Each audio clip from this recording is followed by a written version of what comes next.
İnsan kede uykusu gelmeye kalat adam balasını. Uyku da Allah Taala'nın tarafından veriledi. Bunda Allah Taala'nın bir nimeti.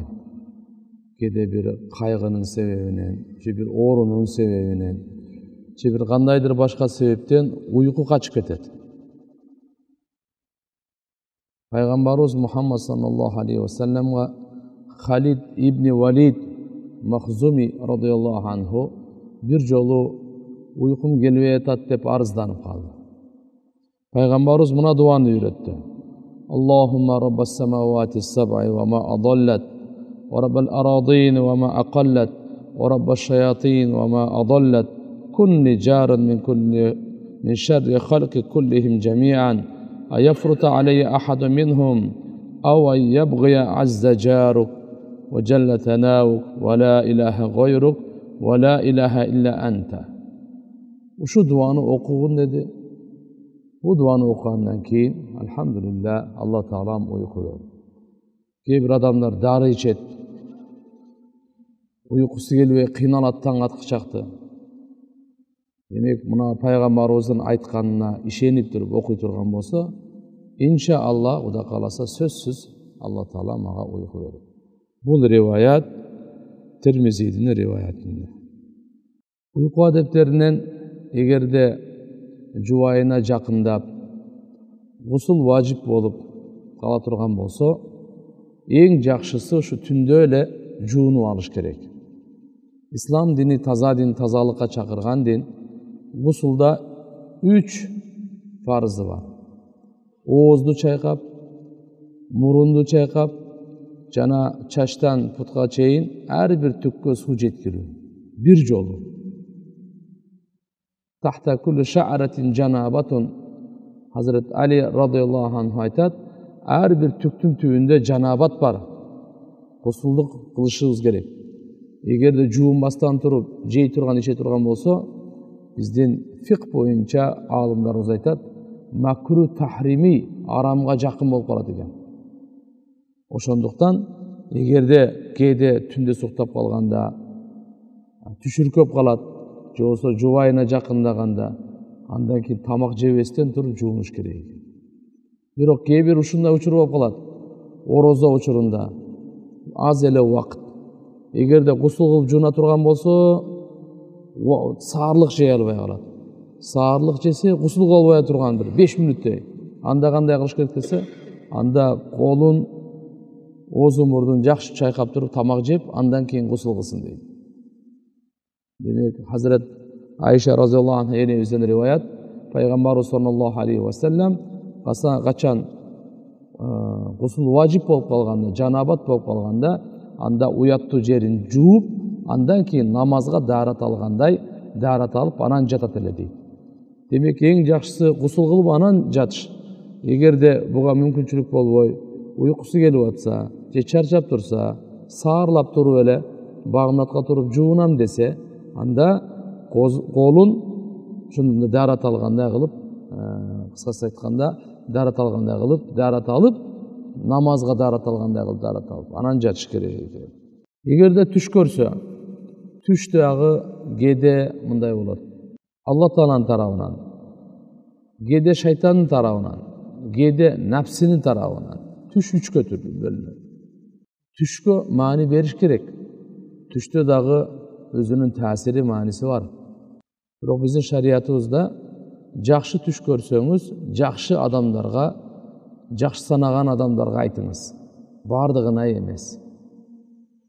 Allah Taala түш arkылуу da kuşkavar beret. Түш arkылуу kuşkavar beret. Demek jakşı adamlarga sizdi göre algan, sizdi bağlay algan adamga aytış kerek түштү. Egerde jaman түш көрүp kalsanız, korkunçlu түш көрүp kalsanız, аны эч кимге айтпаңыз. Ошол жерде эле сол жагыңызга жаман түш көрүп түштүн түндө ойгонуп калсаңыз, ушу жаман түштөн Алла Таалады сактасын деп 3 жолу деп коюңуз. Кудай кааласа, ал жаман түш сизге эч кандай зыян бербейт. Эч кандай зыян сизге тийбейт. Эч кимге айтпаңыз болду. Түш боюнча ушундай. Эгерде түндөсү чочуп ойгонуп калса, чочуп ойгонуп калса кандай кылат? Анда ла илаха иллаллахул вахидул каххар роббус самавати вал ард ва ма байнахуман азизул гаффар деген пайгамбарыбыз саллаллаху алейхи ва салламдын дуасы бар. Эгерде түштө чочуп түнү түшкө үрүппү же болбосо чочуп ойгоно турган болсо кээде коркуу абалда болуп калат. Анда ушул дуаны окуй турган болсо Кудай кааласа баардык корккону кетип, кайра жүрөгү дагы, нерв, баардык нерселер өзүнүн жайына келет. Көз ачар замат мисвак колдонуу. Айша энебиз айтат, пайгамбарыбыз саллаллаху алейхи ва саллам ойгонгондо эле бисмилла деп ушу оозуна мисвак колдонот эле дейт. Дарат алганга чейин эле мисвак колдонот эле. Ооздон жагымсыз жыттарды кетирип, мына мисвактын канча деген таасирлери бар, пайдалары бар. Пайгамбарыбыз саллаллаху алейхи ва саллам айткан, мисвак менен окулган намаз мисваксыз окулган намазга караганда 70 эсе сооп көп. Мисалы азыр багымдат намазды баарыбыз окудук. Ким дарат алганда мисвак кылган болсо, ал 70 багымдаттын сообун алды да. Мисваксыз окуган болсо, ал бир багымдаттын сообу. Ошондуктан мисвакты биз колдогонго аракет кылайлы. Мисвак ар бир намазда, эртең менен турганда, жатаарда, тамактан алдын, тамактан кийин бул адамдын ашказанына өтө чоң пайдасы бар. Мына жерде балгамдын чыкканына, Аллахнын ыраазычылыгы, шайтандын ачуусу, Алла субханаху ва таала мисвакта коюп койгон. Кече айтканда ичи менен жатпасын деп, пайгамбарыбыз Мухаммад алейхиссалам айткан, бирөө жаткан экен, ичи менен жатпасын, Алла жакшы көрбөйт мындай жатканды депчи. Анткени башка бир риваяттарда келет, дозоктуктар ичи менен жатат дейт. Андан кийин эгерде чалкан жатат, чалкалып жатар турган болсо, бир бутун үстүнө экинчи бутун коюп жатпасын дейт. Мурунку учурларда эми мындай биз кийген азыркындай шымдар болгон эмес. Авраты ачылып калыш, уяттуу жери көрүнүп калышы мүмкүн болчу. Ошондуктан бир бутун экинчи бутуна көтөрүп жатпасын деген. Эки эркек же эки аял бир төшөктө жатпасын. Эки эркек, эки аял үстүндө бир жууркан жамынып алып жатпасын. Шайтан аралайт, бузулат, психикасы бузулат, нерви бузулат, акылы, акыйдасы, напсиси деген пайгамбарыбыз бекер тийган эмес. Адам өтө турган жалпы жолдо жатпасын дейт. Адамдар өтүп келе турган, чыга турган бар, ал жерде жатпасын дейт. Кийинкиси адамдар ошо мажлистер отурган жерде, ошол жерде жатпасын дейт. Эми адам уктаганда ыктыяры кандайдыр бир деңгээлде колунан чыгып кетет. Ошо ыктыярсыздыкта мүмкүн жел чыгып калар, мүмкүн да бир башка нерсе болуп калар, мүмкүн кээ бир адамдарда адаты бар, коңурук катык тартар. Жалпы адам отурганда ошол жерде отуруп уктаган жакшы эмес дейт. Кайлуула деп коет. Түшкү тамак жегенден кийин бир аз уктаганды түшкү уйкуну кайлуула деп коет. Пайгамбарыбыз саллаллаху алейхи ва саллам силер кайлуула кылгыла, түшкү тамактан кийин бир аз уктагыла, анткени шайтан кайлуула кылбайт дейт. Бир риваятта келет, силер түштө уктап, түнкү намазга, түнкү ибадатка күч кубат алгыла. Саарлык жеп, күндүзү орозо тутканга күч кубат алгыла деген хадис бар.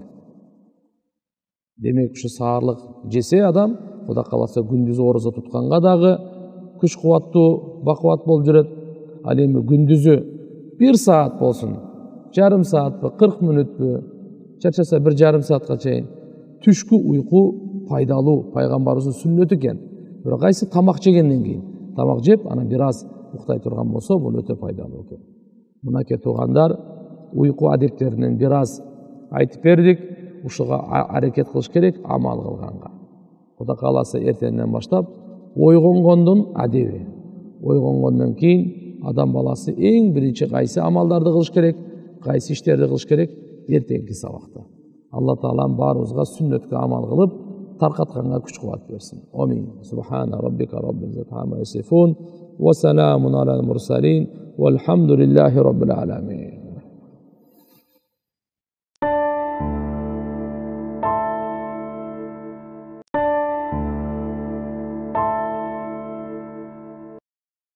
Assalamu alaikum wa rahmatullahi wa barakatuh.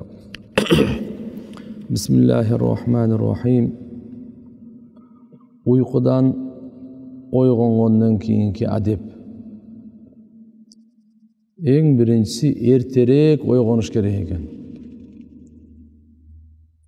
Ash'as radhiyallohu anhu aytadi: "Ida sami'a sarih qama fa salla." Payg'ambarimiz Muhammad sallallohu alayhi va sallam Qorozdun үнін ұққанда ойғанат эле дагы туруп намаз окуйт эле дейт. Демек, қороз тахажжудда кыйкырат. Ошол учурда ойгонот эле пайгамбарыбыз. Экинчиси, адам уктаганда көздө уйкунун таасирин кетириш үчүн көздү укалоо. Бул дагы пайгамбарыбыздын сүннөтү экен. Эртемен турганда шу көздү жакшылап мындай укаласа, уйку качат экен. Эки көздү тең жакшынакай укалап, бул дагы пайгамбарыбыз саллаллаху алейхи ва саллям хадисине келет: "Ямсаху наума ан важхихи." Пайгамбарыбыз саллаллаху алейхи ва саллям өзүнүн жүзүнөн, көзүнөн шу укалап, уйкунун таасирин кетирет эле. Андан кийин Алла Тааланын неmatына шүгүр кылып туруу. Alhamdulillahilladzi ahyana ba'dama amatana wa ilayhin nushur. Uyqudan turgandan keyingi дуа ушул. Күн сайын уктайбыз, күн сайын турабыз. Ошол жерде Аллага мактоо болсун. Бизге жашоо берди Алла Таала. Өлүм бергенден кийин уйкудагы өлүмдүн агасы. Уйкудагы өлүмдүн агасы. Wa ilayhin nushur, жана Аллага гана кайтып баруу, кайта тирилүү Алла Тааланын алдында гана. Демек, ушу дуаны окуп жаттап алышыбыз керек экен. Alhamdulillahilladzi ahyana ba'dama amatana wa ilayhin nushur. Аллага мактоо айтып, ойгонот экенбиз. Демек, эртерээк ойгонот экенбиз. Экинчиден, ойгонгондон кийин ушу көзүбүздү укалап, уйкунун таасирин кетирип, андан кийин Алла Таалага мактоо айтып, шүгүр айтып ойгонот экенбиз. Андан кийин Али Имран сүрөсүнүн акыркы рукусу. Пайгамбарыбыз саллаллаху алейхи ва саллям тахажжудка турганда ушул аятты окуйт эле. Инна фи халқис самавати вал ард ва ихтилафил лейли ван нахар ла аятан лил албаб алладина ядкуруна Аллаха қияма ва қууда ва ала джунубихим ва тафаккаруна фи халқис самавати вал ард ربنا ما خلقنا هذا باطلا سبحانك فقنا عذاب النار ربنا إنك من تدخل النار فقد أخزيته وما للظالمين من أنصار ربنا إننا سمعنا مناديا ينادي للإيمان أن آمنوا بربكم فآمنا ربنا اغفر لنا ذنوبنا وكفر عنا سيئاتنا وتوفنا مع الأبرار ربنا وآتنا ما وعدتنا على رسلك ولا تخزنا يوم القيامة إنك لا تخلف الميعاد فاستجاب لهم ربهم deb ушунун аягына чейин Али Имран сүрөсүнүн акыркы рукусун пайгамбарыбыз саллаллаху алейхи ва саллям тахажжудтун убагында окуйт эле. Котормосу кандай? Шек күмөнсүз асмандар жана жердин жаралуусунда түн менен күндүздүн бири-бирине ихтилаф алмашуусунда акыл ээлери үчүн көптөгөн белгилери бар. Мына ушул кимде акыл болсо, ойлонсо, бул түндү биздин башыбызга ким алып келип атат? Жарыкты ким алып келип атат? Бул асмандарды ким жаратты ушундай чоң? Бир кичинекей ийнени өзүнөн өзү, бир топчу өзүнөн өзү жаралбайт. Ошо топчуну тешигени, ийнени тешиген, ийнени уштуу кылган, ошонун да ошого бир өзүнөн өзү жаралбайт, ошо кандай бир күч кеткен деп, ушунчалык чоң асман, ушунчалык чоң жерди буну өзүнөн өзү кантип болушу мүмкүн? Биз бүгүн айтабыз, бул өзүнөн өзү. Кичинекей нерсе өзүнөн өзү болбойт. Кичинекей нерсе өзүнөн өзү болбойт. Ушунчалык чоң нерселер кантип өзүнөн өзү болсун?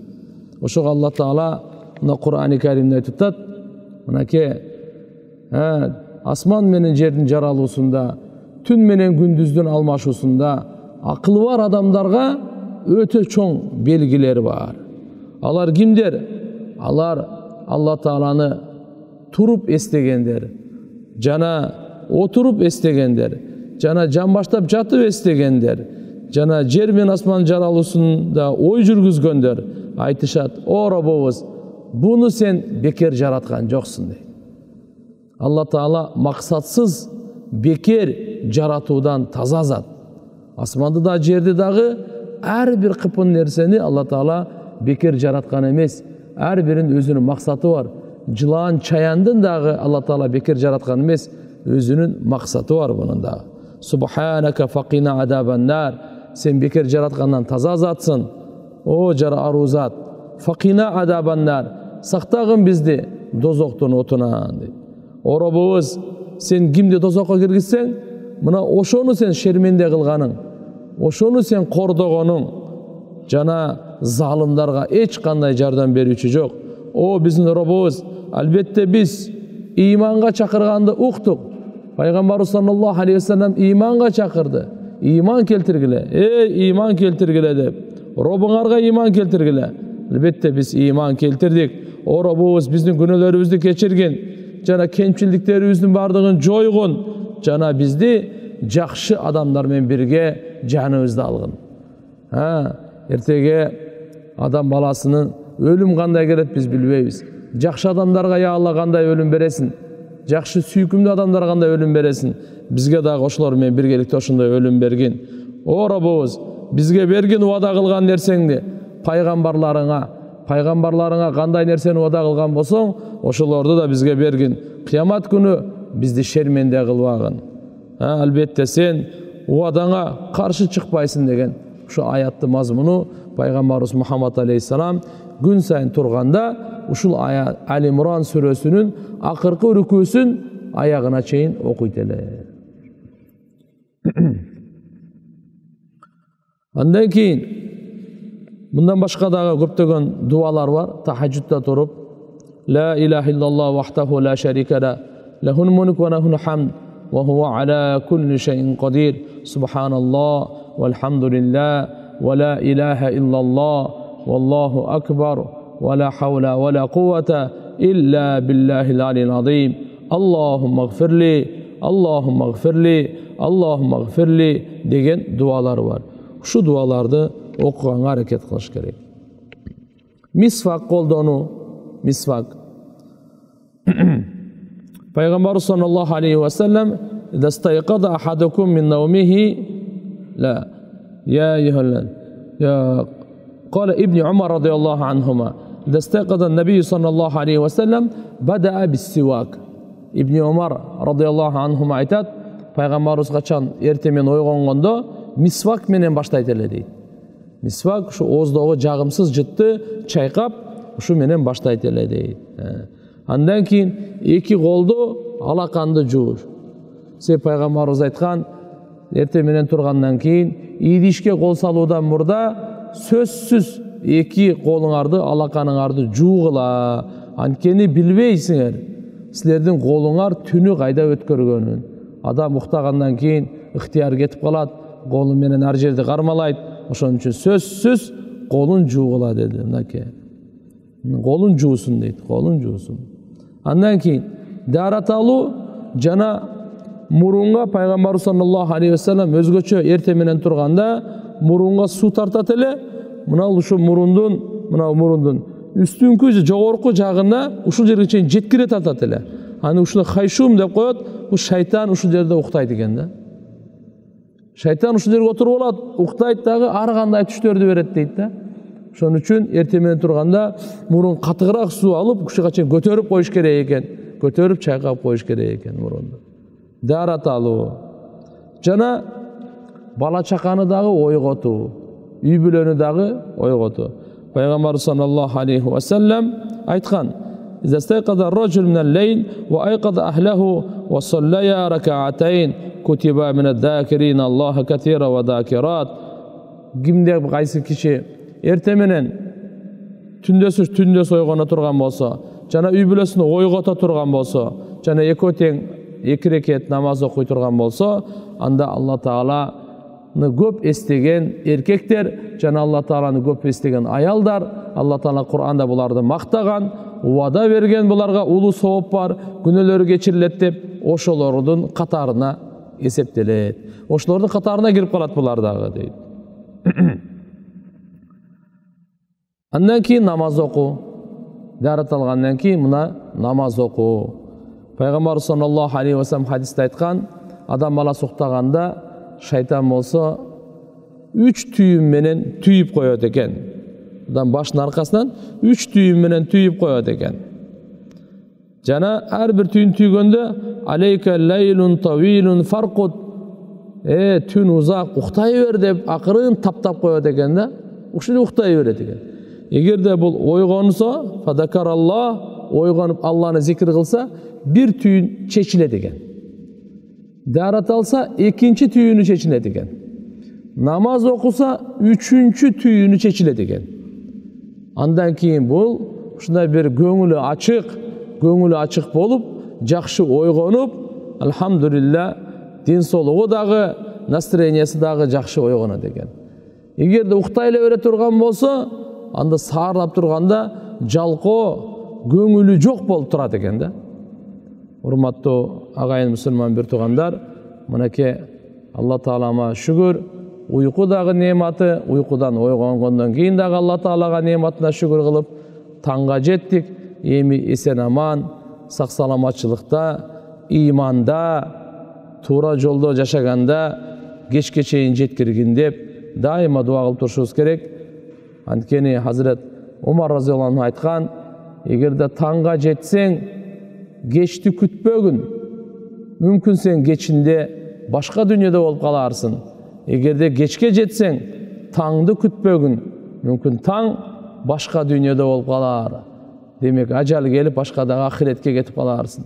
Бу демек, сиздер биздерден Алла субханаху ва таала берген жашоо нематын, анын ичиндеги сааттар, минуталар өтө баалуу. Ошондуктан биз буну кадырлап, жана жакшы шүгүр кылып, жакшы өткөрүшүбүз керек.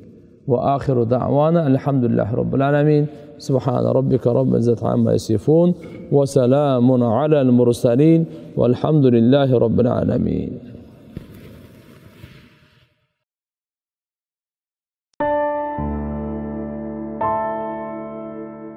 Пайгамбарлардын дагы, китептердин дагы эң биринчи таалимдери, адам баласы ыйман келтиргенден кийин биринчи фарыз уяттуу жерлерин жашыруу. Ыймандан кийинки эле эң биринчи фарыз уяттуу жерлерин жашыруу, сатыр аурат деп коебуз.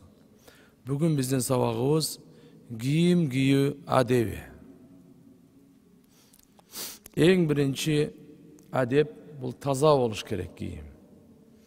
Намазга жер, дене жана кийим таза болмоюнча намаз Алланын алдында кабыл болбойт.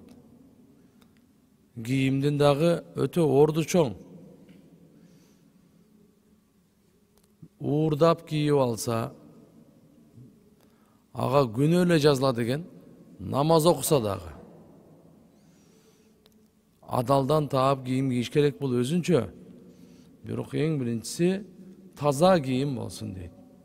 Эски болсо деле таза кийим болсун дейт. Экинчиси, кийимди Алла Тааланын неаматы деп билишибиз керек экен. Кур'ан-ы Каримде Алла Таала айтат: "Я бани Адам, кад анзална алейкум либаса ювари сауатикум ва риша." Адам баласы, биз силерге кийим түшүрүп бердик дейт. Карасаңыз, башка жаныбарлар кийим кийбейт. Бут кийим болсун, ич кийим болсун, кышкы, жайкы кийимдер болсун, бардыгын адам баласы кийет. Уй, кой, аларды мындай кийбейт. Алла Таала буну зинат кылып, кооздук кылып бериптир кийимди, уяттуу жерлерди жашырыш үчүн бериптир. Ошон үчүн айтат, кайсы кийим уяттуу жерде жашырбаса ал кийим эмес дейт. Кийим деген уяттуу жерлерди жашырганды айтат дейт. Libas деп коет. Rubba kasiyat ariyat деп хадисте пайгамбарыбыз Мухаммад алейхиссалам айткан, кейбір кийим кийген аялдар ал жылаңаштар дейт. Кандай? Адамдын денеси көрүнүп турса. Денеси көрүнүп турса, ал кийим эмес экен. Демек ушунчалык жука денеси көрүнө турган. Же уяттуу мүчөлөрү билине турган. Бул кийим деп аталбайт экен. Кийим деген уяттуу жерлерди жашырган нерсени айтат экен. Жана Аллахнын неаматы. Үчүнчүдөн ак, пайгамбарыбыз саллаллаху алейхи ва саллям ак түстүү кийимди кийгенди жакшы көрөт эле. Ак түстүү кийим кийгенди жакшы көрөт эле. Жума күнү жаңы же таза кийим кийүү. Пайгамбарыбыз саллаллаху алейхи ва саллям жаңы кийим таба турган болсо, аны жума күнү кийет эле дейт. Жума күнгө коюп коет эле дагы, жума күнү кийет эле.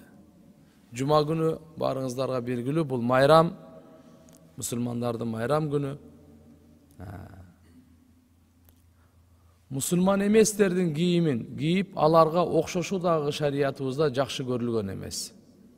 Ман ташаббаха би кавмин фахуа минху, ким өзүн кайсы коомго окшотсо, ошолордон болуп калат дейт. Кээде мынакей азыркы моданы туурап аркасынан койгандар бар. Аны карап, ар жерин жыртып алып, санын көрсөтүп, тияк-бияк неме кылып, же болбосо дагы кишилердин сүрөттөрүн тартып алып кийимдерине. Биз мусулмандар, Алла Таалам уяттуу, таза, жөнөкөй, ушундай Алла субханаху ва таала несин эске алып туруп, кийимди дагы ушундай кылып берген туугандар. Демек, кийимде чоң нерсе бар. Сүрөтү бар кийимдер шариятыбызда тыюу салынат. Кандай сүрөтү бар? Адамдын сүрөтү бар. Тагы болобу кийин аркасынан, алдынан, бүгүнкү күнү футболисттердин, же болбосо дагы ушундай бир атага даңкы чыккан спортсмендердин.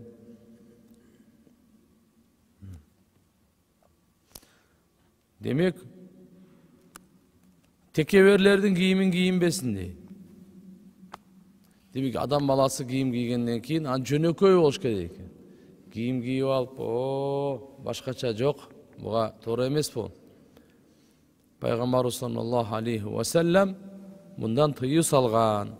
Эркектердин кийими өзүнчө, аялдардын кийими өзүнчө. Эркектер аялдардын, аялдар эркектердин кийимин кийүүгө тыюу салган. Буга туугандар, бул маани беришибиз керек, каргыш айтылган.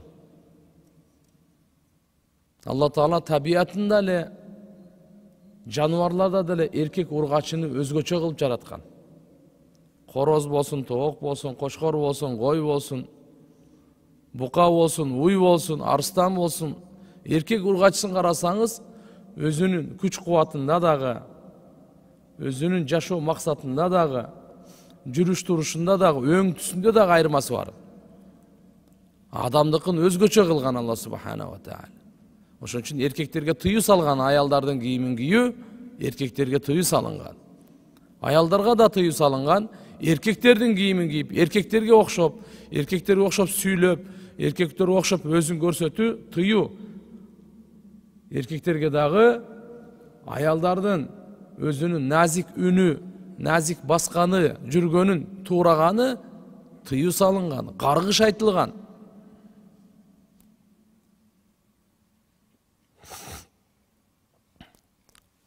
Ашыктан ылды кийимди шым болсун, башка болсун сүдүрөп жүрүш, бул дагы жакшы эмес.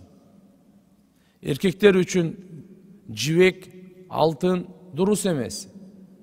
Аялдарга болот жибек, жибектен кийим кийинген, алтындагы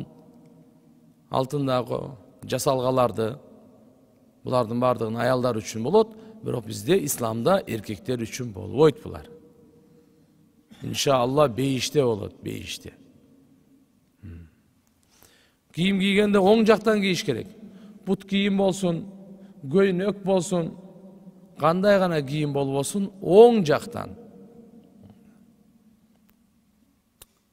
Peygamberimiz sallallahu aleyhi ve sellem kana Resulullah sallallahu aleyhi ve sellem idha labisa qamisan bada'a bi bayaminihi. Giyim giyse oң жағынан kiyetele deydi. Жаңы giyim giygende Allah Ta'alaga maqtoo aytıp duası var. Allahumma lekal hamdu ente kasavtanihi. Es'eluke min khayrihi ve khayri ma suni'a lehu. Ve auzu bika min şerrihi ve şerri ma suni'a lehu.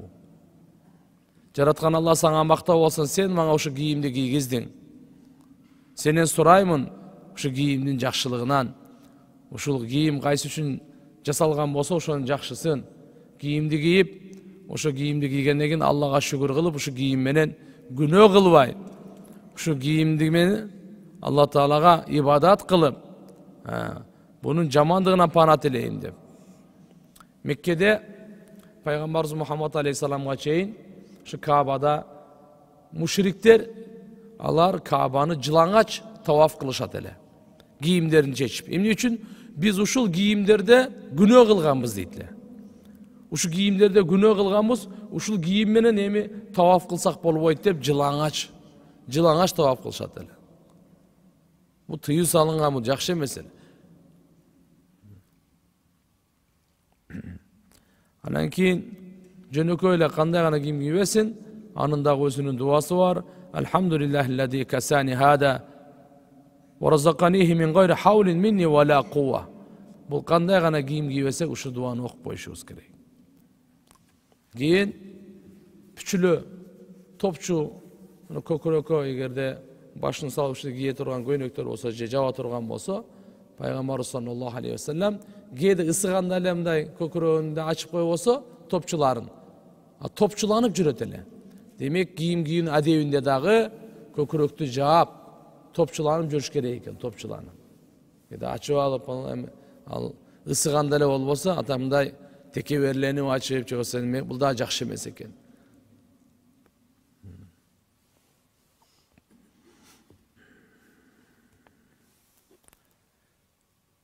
Giyim çeşkende sol jaktan, giygenibizde oң jaktan, emi çeşkende palto olsun, kostüm bolobу, шым болобу, кандай болбосун сол жактан чечет экен.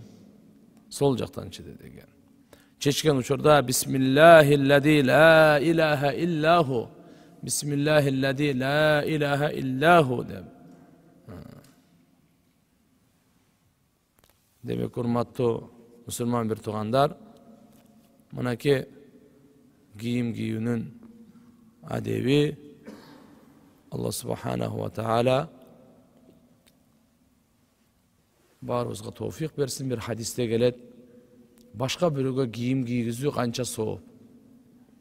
Кимде ким бир кембагалга кийими жокко кийим кийгизсе, Алла Таала бейиштин эң кооз жашыл кийимдеринен кийгизет дейт.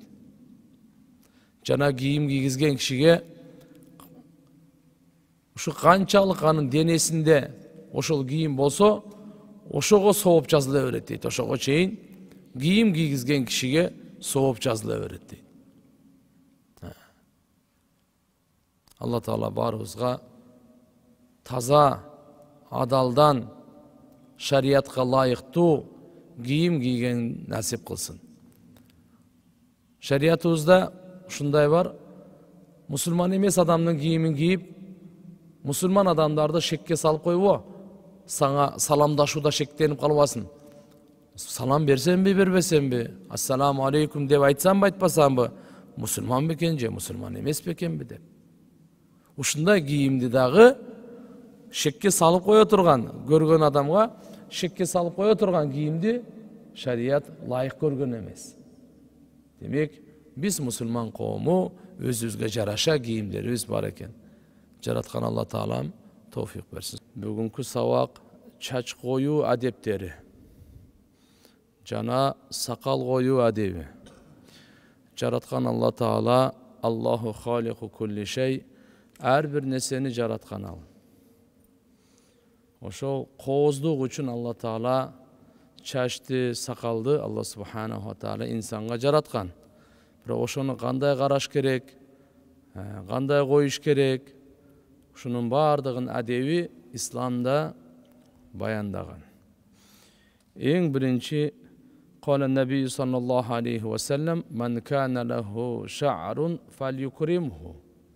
Пайгамбарыбыз Мухаммад алейхиссалам айтат, кимдин чачы болсо, аны сыйласын дейт. Бул риваят Абу Даудта келет. Кимдин чачы болсо, аны сыйласын дегени өзүнө жарашыктуу кылып карап жүрсүн деген сөз. Чачка май сүйү көп жүрүү. Мына зайтун чачты караганда дагы ошо биз көбүнчө самын, шампунь менен жууп, ошо менен биргеликте эле чачтын түбүнө дагы өзгөчө зайтун майы менен учур-учурда сүйкөп турушубуз керек. Пайгамбарыбыз Мухаммад алейхиссалам дагы чачына, сакалына май сүйкөп турат эле. Кээде тарактануу. Пайгамбарыбыз Мухаммад алейхиссалам сакалдыга чачкын тарап жүрөт эле. Тараганда оң жактан баштоо. قالت عائشة رضي الله عنها كان النبي صلى الله عليه وسلم يعجبه التيمم في تنعله وترجله وطهوره وفي شأنه كله. Айша небіз айтат, Пайгамбарыбыз саллаллаху алейхи ва саллям жакшы көрөт эле, оң жактан баштаганда. Бут кийим кийгенде да, таранганда да, тазаланып, жуунуп, таарат алганда да, бардык ишти оң жактан кылганды Пайгамбарыбыз саллаллаху алейхи ва саллям жакшы көрөт эле. Ошодон сакалды жосо чачты дагы оң жагынан тараганды Пайгамбарыбыздын сүннөтү экен бул туугандар. Кээде Пайгамбарыбыз чачын ортосунан эки бөлүп коет эле. Чачын ортосунан эки бөлүп коет эле. Чачы кээде кулакка чейин, кулактын жумшагына чейин, кээде желкесине чейин Пайгамбарыбыз чач койгон. Демек чач койгон киши сөзсүз чачты жакшы караш керек. Албетте чач койгондо, же кырктырганда, тегиздегенде сүннөткө ылайыктуу. Сүннөткө ылайыктуусунда Пайгамбарыбыз Мухаммад алейхиссалам өзү тыйы салган. قال ابن عمر رضي الله عنهما أن النبي صلى الله عليه وسلم نهى عن القزع. Бул Пайгамбарыбыз Мухаммад алейхиссалам тыйы салганы, кээ-бир чачтын кээ-бир жерин таштап, кээ-бир жерин аз алып, кээ-бир жерин көп алганыңдан Пайгамбарыбыз тыйы салган экен. Мына бүгүнкү карасаңыздар, ушунун бардыгы мына бул батыш жактан келип, карасаң бул жерде чач бир кандай кылып коюп, бул жана аз алып коюп, же болбосо ушуга окшогондон бир жерин алып, бир жерин таштап, bundan tıyı salgan eken, bardığın tegiz alıp geçiş gerek eken. Көбүрөөк койсоңуз дагы, азыраак койсоңуз дагы. Чачты кыскартуу болобу, же кырдыруубу оң жактан баштап. Эгерде сиз парикмахерскийге барып калсаңыз, тегиздетсеңиз, же болбосо алдырсаңыз, кырдырсаңыз, оң жагынан дейт. Пайгамбарыбыз саллаллаху алейхи ва саллям ажылыкта шайтанга ташыргытып, курмандык чалып, андан кийин анан чач алдырга келгенде оң жагынан чачын алдырып, ошол оң жагындагы чачты Абу Талха Ансари радыйаллаху анхуга берген экен. Андан кийин сол жагындагысын алып туруп, Абу Талханы чакырып, Абу Талха мынаны сахабаларга бөлүп бер деген экен. Сахабалар Пайгамбарыбыз саллаллаху алейхи ва салламдын чачын бөлүштүрүп алууда ушунчалык эми көп болчу, миңдеген сахабалар. Жакын эле дейт, бири-бирин тебелеп кетип өлтүрүп коюшка дейт. Бул жерде маселе чыгат. Бүгүнкү күнү бүткүл ааламда Пайгамбарыбыз Мухаммад алейхиссаламдын чачтары бар. Сакалынан, чачынан ошолорду алып калган. Пайгамбарыбыз эгерде ушуну карап туруп, ушуну табаррукан деп коет, береке үчүн бардык алган. Коштошуу ажылыгында өзгөчө чачын Пайгамбарыбыз толук кырдырган, ошо кырдыргандагы чачы сахабалардын ортосунда барды бөлүштүрүп берилген да. Onu береке үчүн пайгамбарыбыздын чачы ушу береке болсун деп үйлөрүндө башка бүгүнкү күнгө чейин ушундай көп ошо кадырлаган аалымдардын, аулиялардын колдорунда, үйлөрүндө бар. Андан кийин чачты алгандан кийин чачты өзү жерге көмүп, өрттө өретке берип же башка кылат. Чачты алгандан кийин өкүмү жерге. Өзү урматтуу туугандар, адамдын денесинен чыккан нерселерди жерге көмүш керек. Адам өзү деле жерге көмүлөт. Денесинен чыккан кээде колун кесип алат, кээде тиши чыгып кетет, кээде чачы алынат. Ар кандай нерсе болот. Ушуларга өкүм жерге көмүү. Жердин ичине көмүп коюу. Капырларга окшош чач койбо. Алар караса эми оюн кылып, каалаганда кылып, ар кандай тамгаларды жазышат чачка, ар кандай бир 7-8 түстө бойойт чачты. Ушундайларды дагы көрдү. Жок, биз мусулман калкы өзүбүздүн пайгамбарыбыз Мухаммад алейхиссаламдын аркасынан ээрчийбиз. Пайгамбарыбыз Мухаммад алейхиссалам сиздерге, биздерге эң жакшы үлгү алып келген. Кана Расулуллах саллаллаху алейхи ва саллям, пайгамбар саллаллаху алейхи ва саллям бизге, сиздерге үлгү. Усватун хасана. Бул жакшы чырайлуу үлгү бар. Аялдар эркекке окшоп чач койбосун дейт. Эркектер аялга окшоп чач койбосун. Буга пайгамбарыбыз Мухаммад алейхиссалам наалат айткан. Ошондуктан жумшак сөз менен бүгүнкү күнү аз карап туруп, диндин жакшы түшүндүрмөсү же болсо маани бербегендиктен карап, кээ бир аялдарды көрсөң, эркекке окшоп чач коюп алат. Бул жакшы эмес туугандар. Эгерде чач ак боло турган болсо, буга хына коюу бар. Хына ичине күрөң түстүү, сары түс, кызыл түстүү болот. Ошо хына койсо болот. Албетте кара түскө болбойт. Ак басып кеткен болсо, аны карага боёгон жакшы эмес. Жакшы эмес. Ак чач боло турган болсо, аны жулбаш керек. Тегиздегенде кыркып койсо болот. Бирок түбүнөн жулган, тыюу салынган ак чачты. Эгерде мына кулактагы чач болот, кулакка чыгып кетсе, бул жерде кыркса болот, жулуп койсо дагы болот.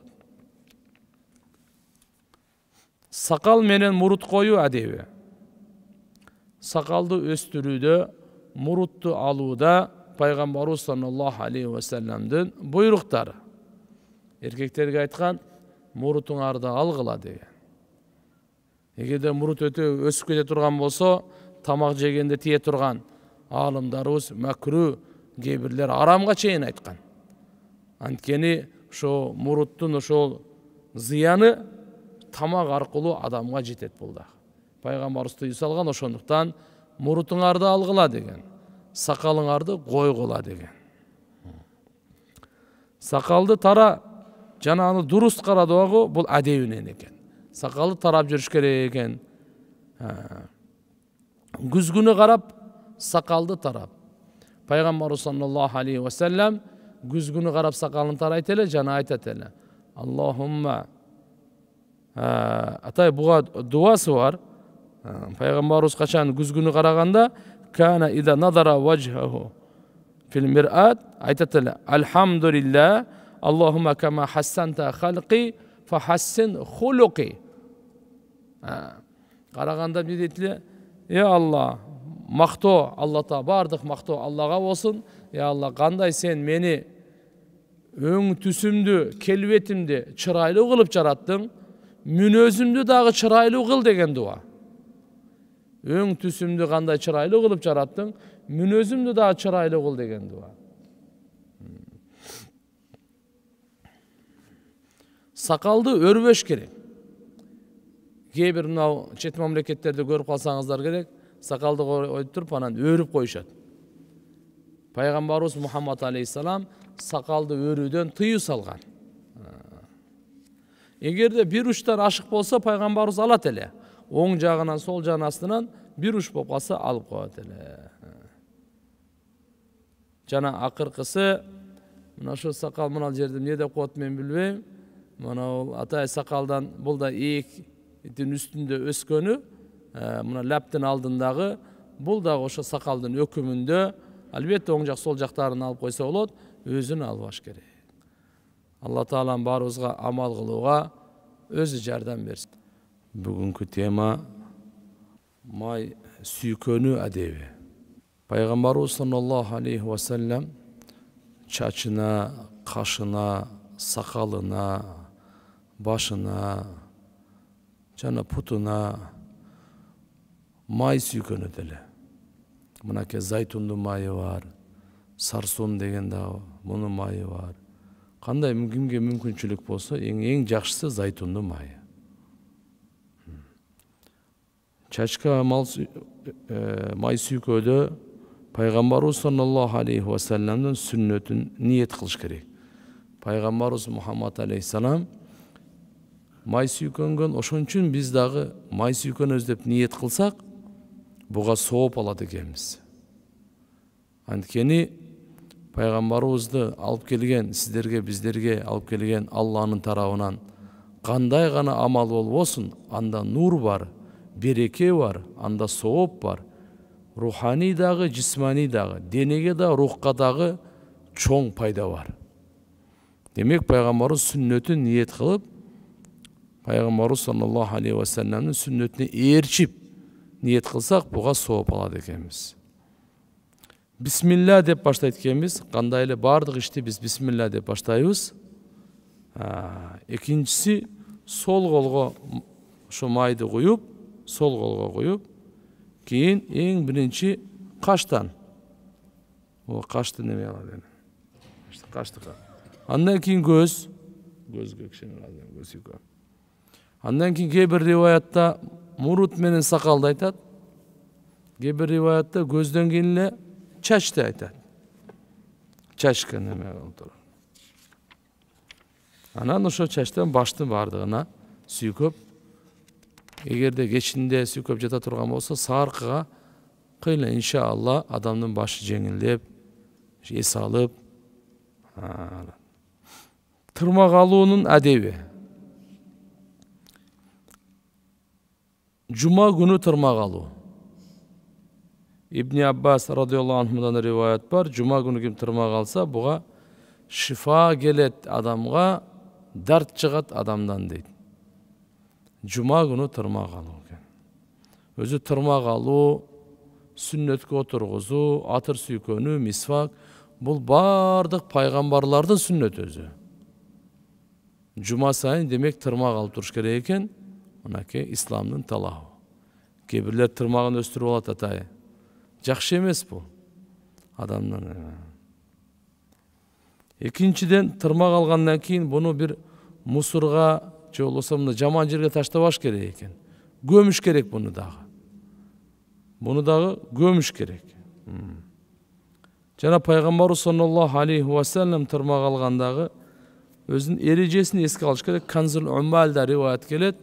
Колду алганда, тырмагын алганда, биринчи мынау манжадан, шахадаттан, сөмөйдөн башталат. Оң колдун сөмөйү. Биз шахадат беребиз го, ашаду ла илаха иллаллах деген. Оң колдун сөмөйүнөн. Андан кийин ортоңку, кийин ушинтип кете берет чыпалакка чейин. Кийин сол колдун чыпалагынан башталат дагы бармакка чейин. Эң акырында оң колдун бармагы менен бүтөт.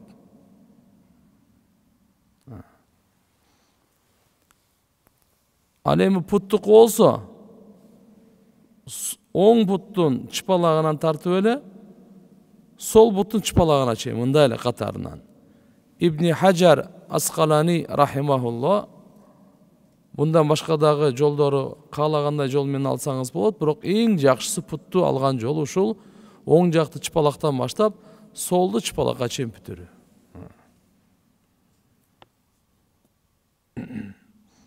Буну Пайгамбарыбыз саллаллаху алейхи ва саллям көмгүлө деген. Идфану димаакум ва аш'аракум ва адфаракум кай ла тал'аба биха сахара. Субханаллах.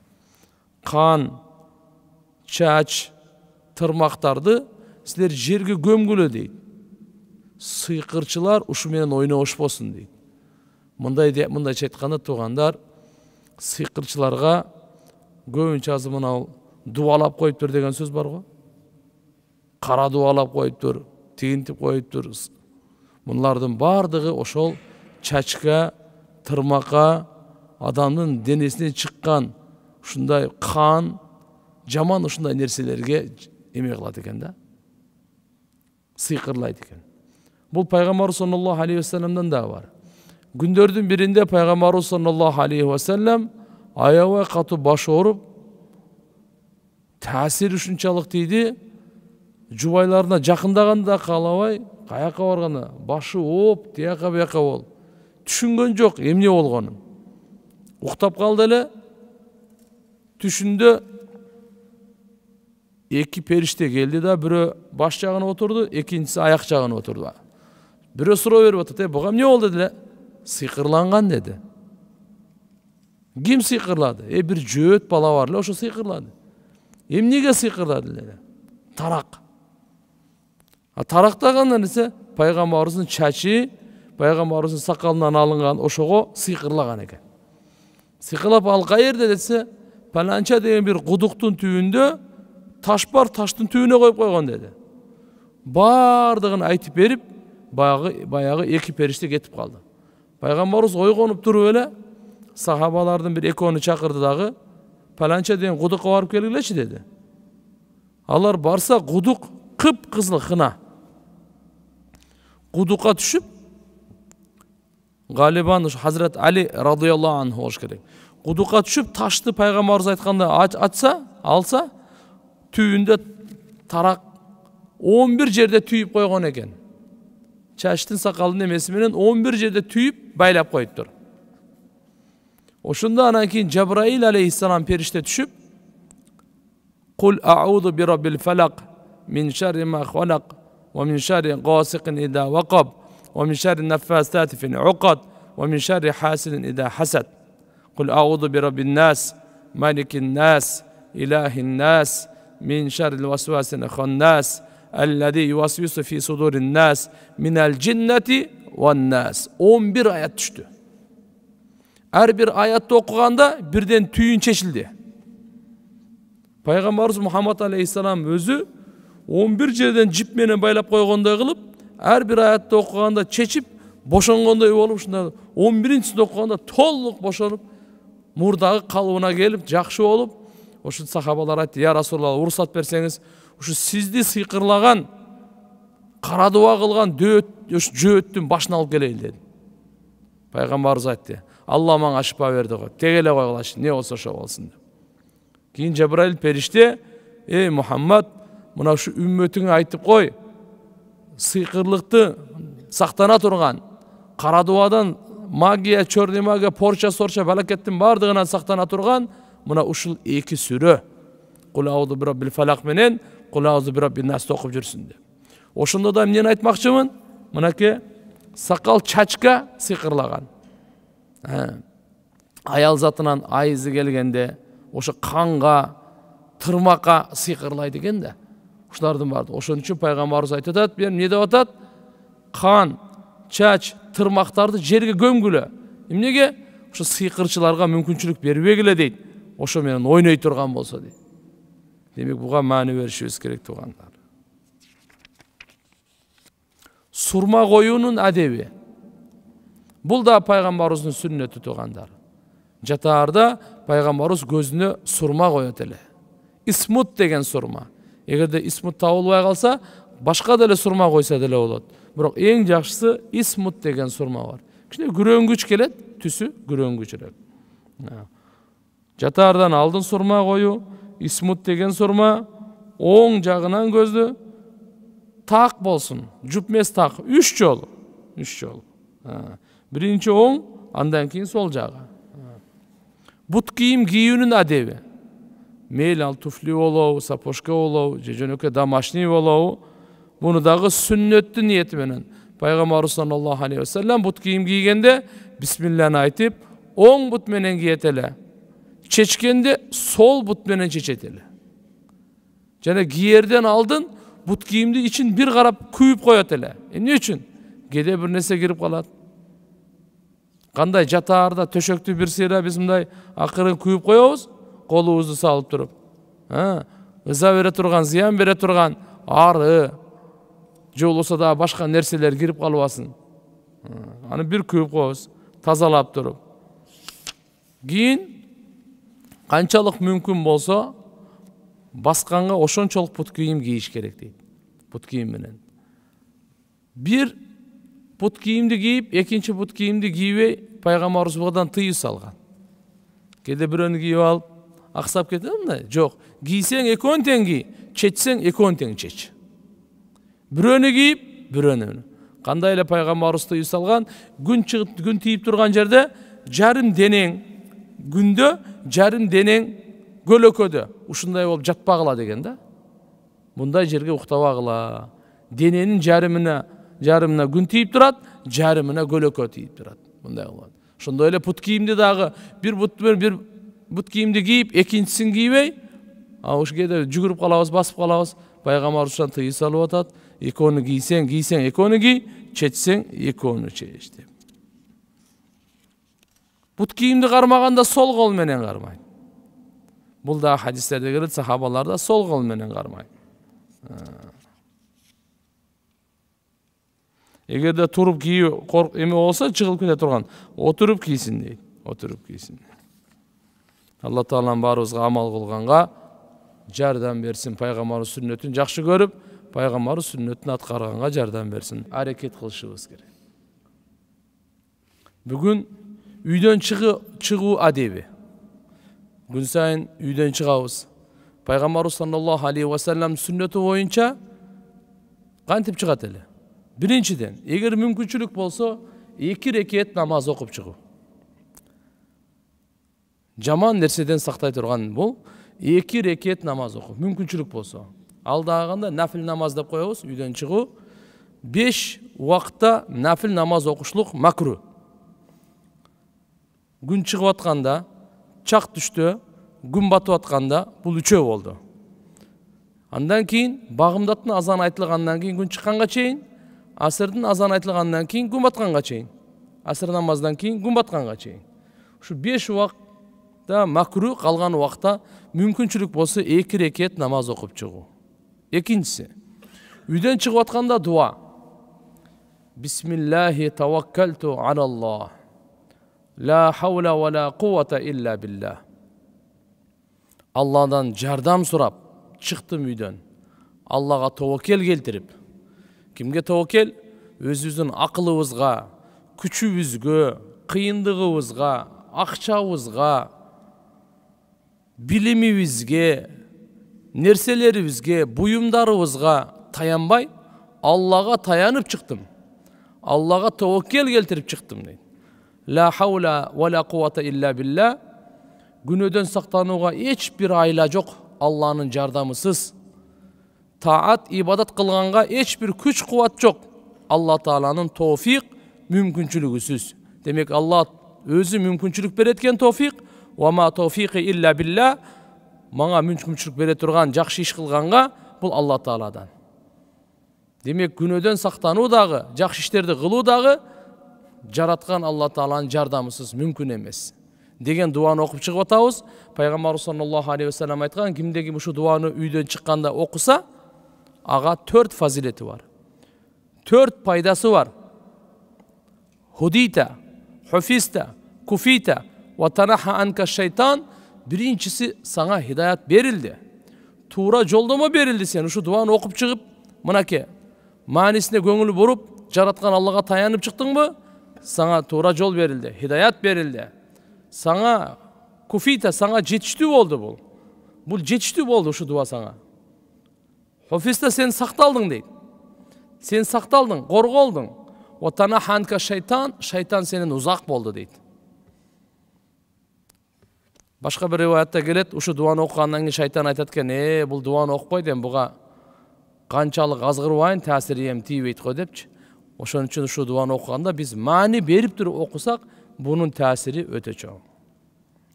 Андан кийин бала чакага салам айтып чыгуу. Пайгамбар саллаллаху алейхи ва саллям үйгө кирсе дагы үй бүлөсүнө салам айтат эле. Үй менен бала чака менен коштошуп чыкса дагы салам айтып чыгат эле. Биз көбүнчө учурашканга ассаламу алейкум деп учурашабыз. Бирок коштошкондо пока-пока. Боптур. Ушундай сөздөр менен да. Мейли, жакшы калгыла. Мейли. Бирок пайгамбар саллаллаху алейхи ва салламдын сүннөтү адеби боюнча учурашканда дагы ассаламу алейкум. Коштошкондо дагы ассаламу алейкум. Алланын тынчтыгы, саламаты, рахматы, мээрими, берекеси болсун деп жакшы тилек менен. Үйдөн чыккандан кийин да бир дуа бар. Аллахумма инни а'уду бика ан адилла ау удалла ау адлима удрама ау ажхала юджхала алейя деген. Асманды карап, кейбир риваят асманды карап айтсын дейт, кейбир риваятта жөн эле келет. Жараткан Алла, мен сенен паана тилеймин мынакей.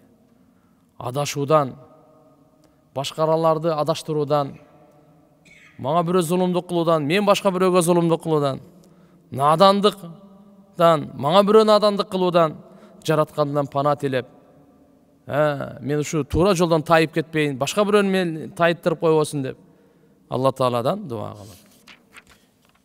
Үйгө киргендин адеби. Үйгө киргенде Пайгамбар саллаллаху алейхи ва саллям сүннөт адеби боюнча кичине жөтөлүп кой дейт. Деп тамакты аз-маз тазалап дегенде, мына жерде үйдөгүңү эмне болуп атат, кандай болуп атат, сиз келгениңизди билсин. Демек ушундай бир белги берип коюш керек дейт. Кээде бут кийимди кичине кагып койсун дейт.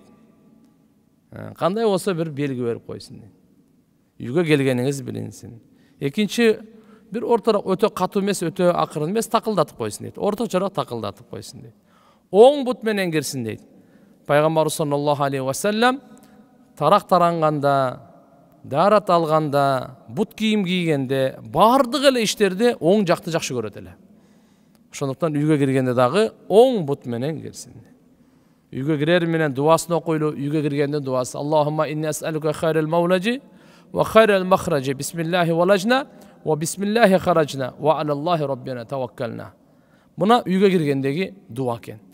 Жараткан Алла, ушул киргендин эң жакшы нерсесин сенен сурайм, чыккандын эң жакшы нерсесин сенен сураймын. Сенин атың менен киребиз, сенин атың менен чыгабыз. Саңа Алла Таалага, Робубузга таваккал келтиребиз деп. Үйгө келгенден кийин дагы үйдөгүлөргө салам айтуу. Үйдөгүлөргө салам айтуу. Ассаламу алейкум ва рахматуллахи ва баракату. Үйгө кирер убакт мисвак колдонуу. Айша энебиз айтат, Пайгамбар саллаллаху алейхи ва саллям үйгө киргенде мисвак колдонот эле дейт. Үйгө киргенде да. Азыр мисалы жубайы менен сүйлөшөт же башка мисвак колдонот эле. Мүмкүн болсо 2 рекет намаз окуп коюу. Урматтуу агайын мусулман бир туугандар, мынакей Пайгамбар саллаллаху алейхи ва салламдан сиздерге биздерге чырайлуу үлгү, ар бир нерсенин адебин айтып кеткен, ар бир нерсенин туура жолун айтып кеткен, хидаят жолун айтып кеткен. Ушуга биз ар бирибиз көңүл буруп, угуп эле кулагыбызда калып кетпестен, буларды аракет кылып кичине жаттап, анан амалга ашырып, канчага чейин Алла Таала бизге жашоо берсе, биздин күнүбүз да саналган, саатыбыз да саналган, демибиз дагы саналган, ырыскыбыз дагы саналган туугандар. Ошого чейин Пайгамбар Мухаммад алейхиссаламга канча биз жакын болсок, ошончолук Алла Тааланын хидаяты, сактоосу, коргоосу, берекети, ыраазычылыгы ошончолук болот туугандар.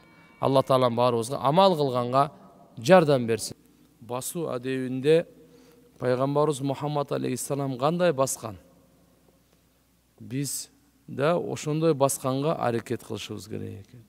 Эң биринчиден кандай гана бутуңузду кадам көтөрбөңүз, ушул жакшы ниетте кадам көтөрүш керек экен.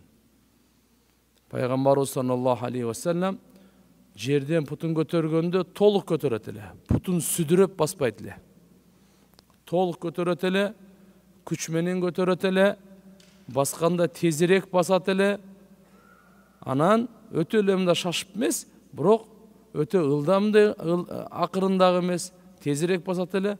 Басканда бир аз алдыга ийилип, тепкичтен түшүп баратканда адам кандай басат, ошондой кылып басчу эле деп Хазрет Али радыйаллаху анху сыпаттап берип атат. Мынакей. Демек, сүннөткө лайыктуу басуу деп ушуну айтат экен. Бир аз ылдамыраак басып, путту так-так көтөрүп, бекемирээк коюп, бир аз алдыга ийилип басыш керек экен. Экинчиси, кандай гана иш болбосун, ниет кылыш керек экен. Ар бир кадамга Алла Таала жакшылыкты берет. Мисалы, Пайгамбарыбыз саллаллаху алейхи ва саллям бир хадисте мындай дейт. Эгерде мечитке дарат алып жөнөй турган болсо, жамаат менен намаз окуйм деп.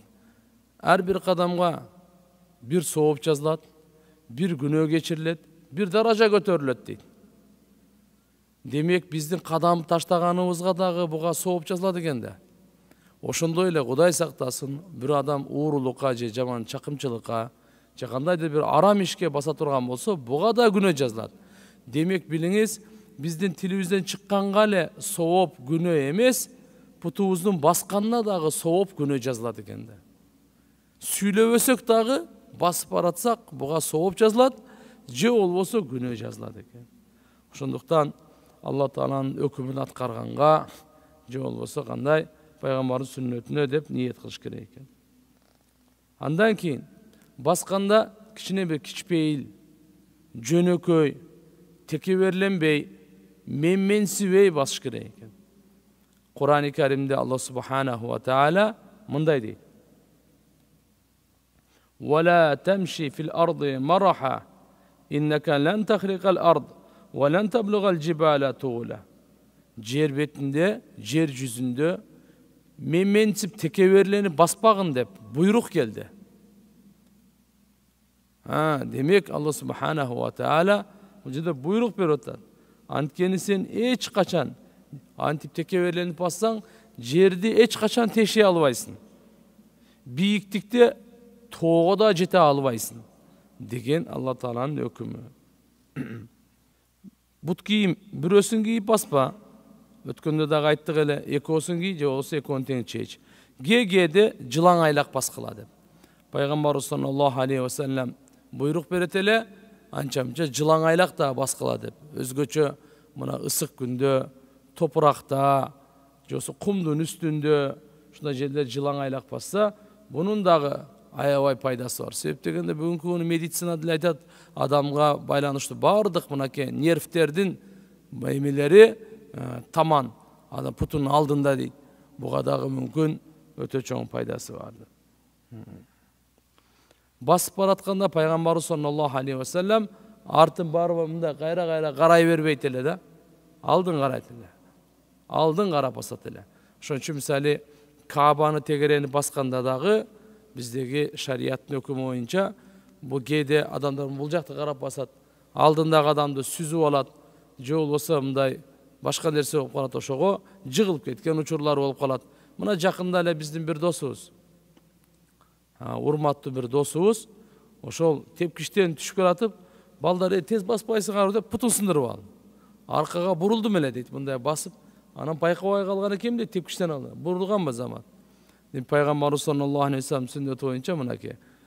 Бурулсаң токтоп туруп бурул, басып баратканча бурулба дейт. Муну бул жерден аялдар жолдун ортосунан баспасын дейт. Мисалы бир чоң жол, ошонун ортосунан баспасын дейт. Чекесинен бассын.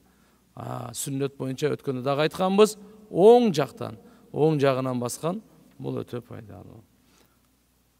Жолдун адеби салам берүү.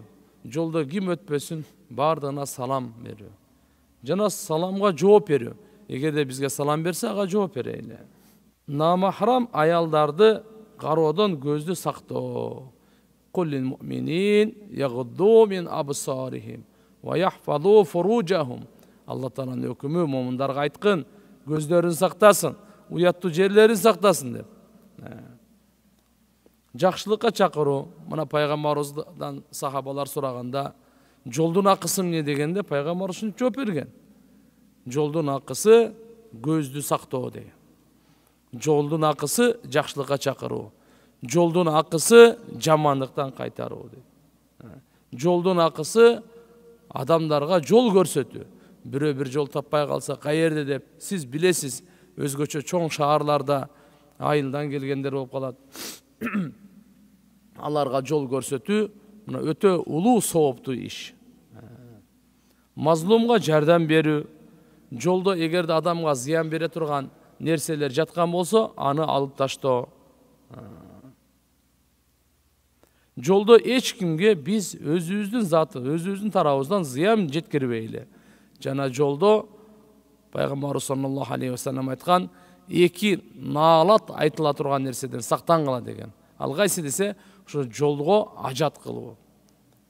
Демек, адам баса турган жолго жана көлөкөлөй турган жол орунга, ошол жерге адам баласы аны ажаткана кылбаш керек экен. Ал жерге бошонбош керек экен. Пайгамбарыбыз айтат, бул жерге наалат айтыла турган дейт.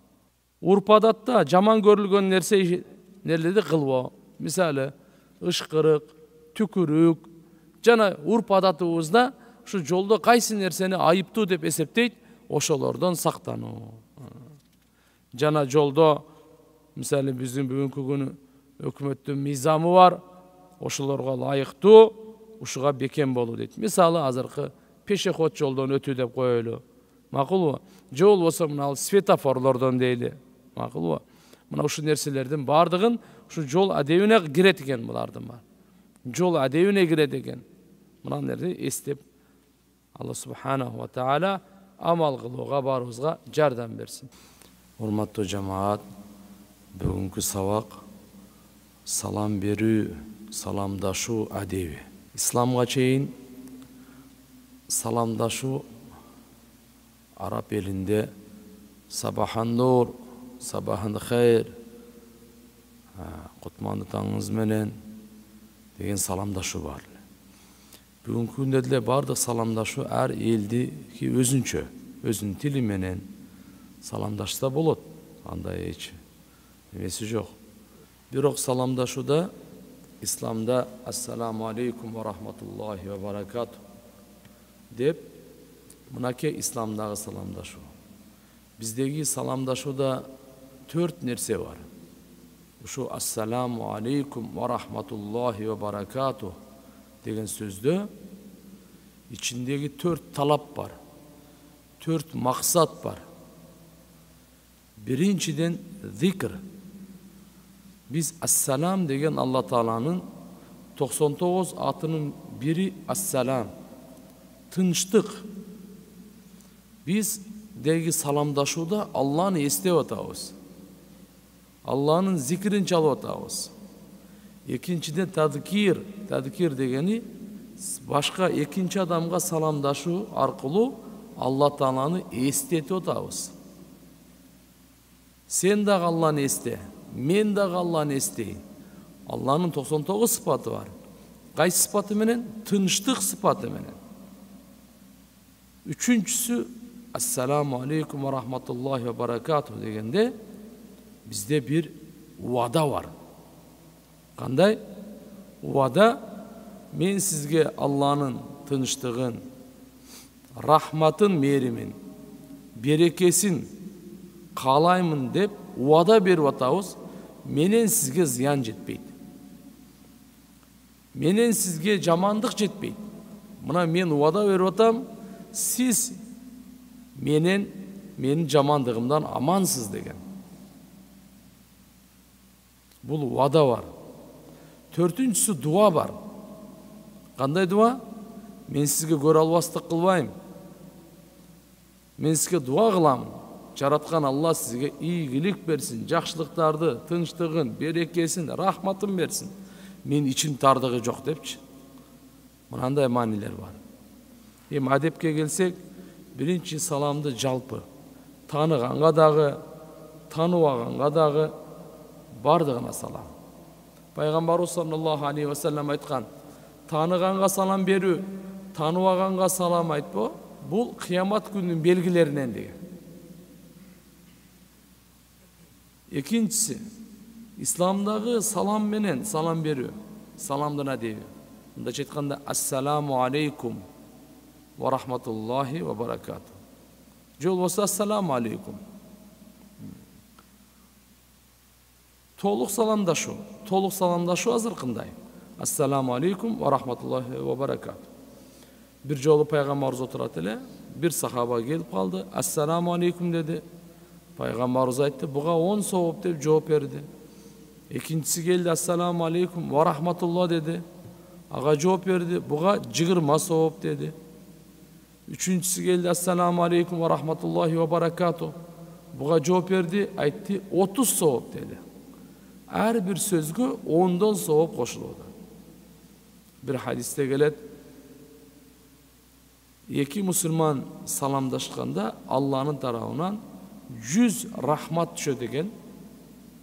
Ошо ким биринчи салам берсе 90 рахматы ал жака өтөт экен, экинчи салам алейк алган, ага 10 рахматы болот экен.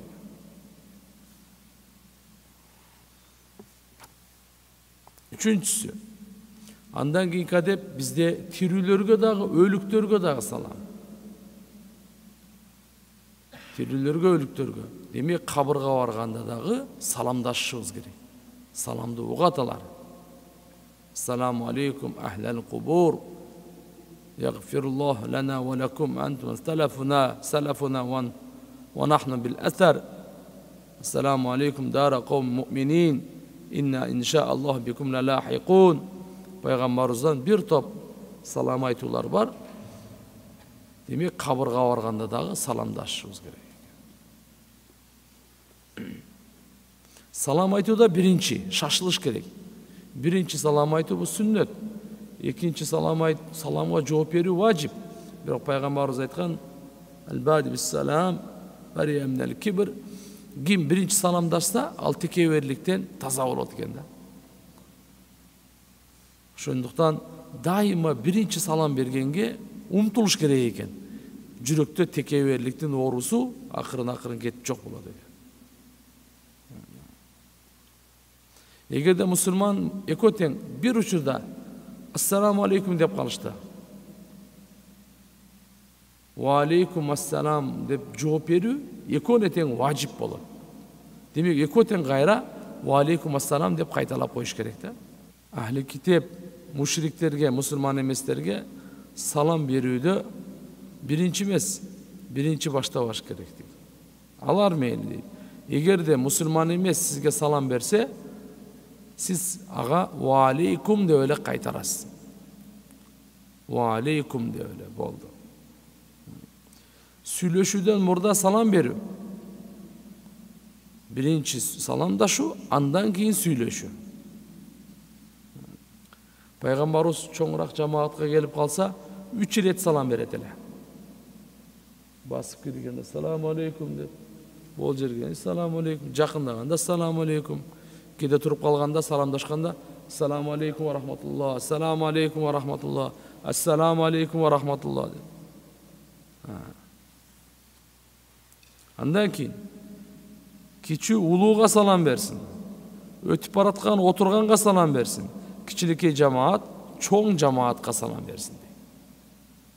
Мисалы экөө өтүп баратат, бул жакта 3. Аз кичинекей жамаат чоң жамаатка салам берсин. Анан жаштар менен карыялар жолугуп калды. Демек биринчи ким? Жаштар салам берсин карыяларга, урматтап. Жаш балдарга дагы салам айтуу. Мындай эмес, бул жаш бала деп теңине албай таштап коюу эмес. Ага да ассаламу алейкум деп салам айтыш керек. Махрам аялдарга салам берүү. Эгерде бир адам уктап атса, анда акырыныраак салам айтуу. Акырыныраак салам айтуу.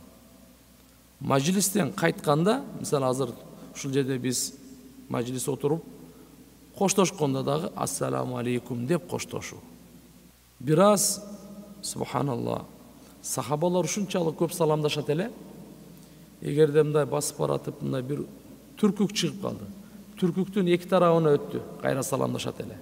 Дарак чыгып калды, эки тарабынан өттү, саламдашат эле. Дубал чыгып калды, эки тарабынан өткөндөн кийин экөө чогуу баратат. Бирок дубал чыгып калды. Өтүп мындайдан, бирөө мындайдан басты, мындайдан басты. Жолукканда дагы саламдашат эле. Пайгамбарыбыз саллаллаху алейхи ва саллям силер саламды таркаткыла деген буйрук келген да. Канчалык көп саламдашсак, ошончолук жүрөктөгү кирлер кетет экен да. Саламдашуунун өтө чоң касиети бар. Пайгамбарыбыз айткан, силер бейишке кире албайсыңар момун болмоюнча, имандуу болмоюнча. Силер иманыңар толук болбойт, бири-бириңерди жакшы көрмөйүнчө. Мен силерге ушундай бир амалды айтайынбы? Эгерде аткарсаңар, бири-бириңерди жакшы көрүп каласыңар. Афшус салам байнакум, өз ара салам таркаткыла деген. Демек биз канча салам айтсак, таркатсак, ошончолук бири-бирибиздин ортобузда мухаббат пайда болот экен, сүйүү пайда болот экен, жакшы көрүү пайда болот экен. Канчалык биз бири-бирибизди жакшы көрсөк, ошончолук биздин иманыбыз бекемделет экен. Иманыбызга жараша Алла Таала бейишин берет экен. Үйгө киргенде салам айтып келет экенбиз. Үйгө киргенде салам айт. Эгерде үйдө эч ким жок болсочу, анда ассаламу алейна ва аля ибадиллахи солихин. Мешитке киргенде да ошондой. Эч ким жок болсо да, акыры мешитте эгерде бирөө намаз окуп атса, Куран окуп атса, зикир чалып атса, аларга үндү катыгыраак айтып саламдашпайбыз. Ассаламу алейна ва аля ибадиллахи солихин. Үйдө да эч ким жокпу? Ойлобоңуз. Ал жерде периштелер, Алла Тааланын периштелери бар. Периштелери бар. Саламга жооп берүү. Бирөө сизге салам айтса, сөзсүз жооп бериңиз. Унчукпай коюп, жек көрүп, же болсо кек сактап, кээде салам кайтарбай коет. Мына күнөө болот. Кайыптагы адамдарга салам жиберүү. Мисалы, сиз бир жака кетип атасыз. Эй, паланча түкүнчөгө салам айтыңыз менен деп салам айт. Эгерде бирөө сизге салам айтып келди десе, анда алейка ва алейхиссалам деп жооп берүү. Демек, эгерде сизге бирөө айтып келди, сизден Москвадан бирөө салам айтты десе, паланча десе, сизге дагы, ага дагы салам болсун деп жооп бериш керек экен. Алла субханаху ва таала туура чын жүрөктөн саламдашууну баарыбызга насип кылсын. Саламдын толтугу бир, экинчиси бул эми учурашуу тил менен болуп атат да. Буну толуктоосу кол менен. Кол менен. Пайгамбарыбыз айткан, мусафаха деп коет, учурашууну кол менен. Үчүнчүсү бар, муанака, кучакташуу учурашуу. Бул жерде мындай.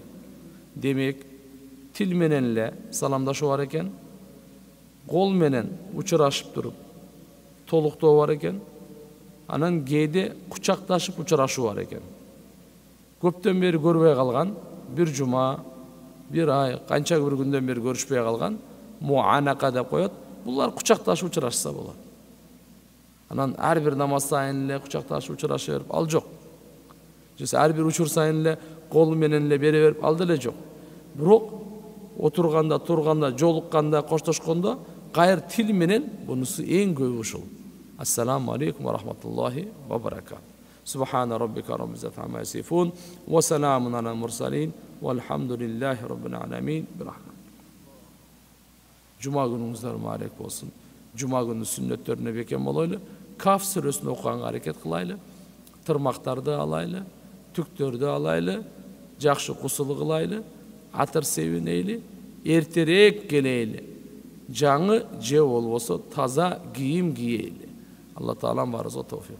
Бисмиллахир-рахманир-рахим. Алхамдулиллах, вассалату вассаламу аля расулиллах. Амма ба'д.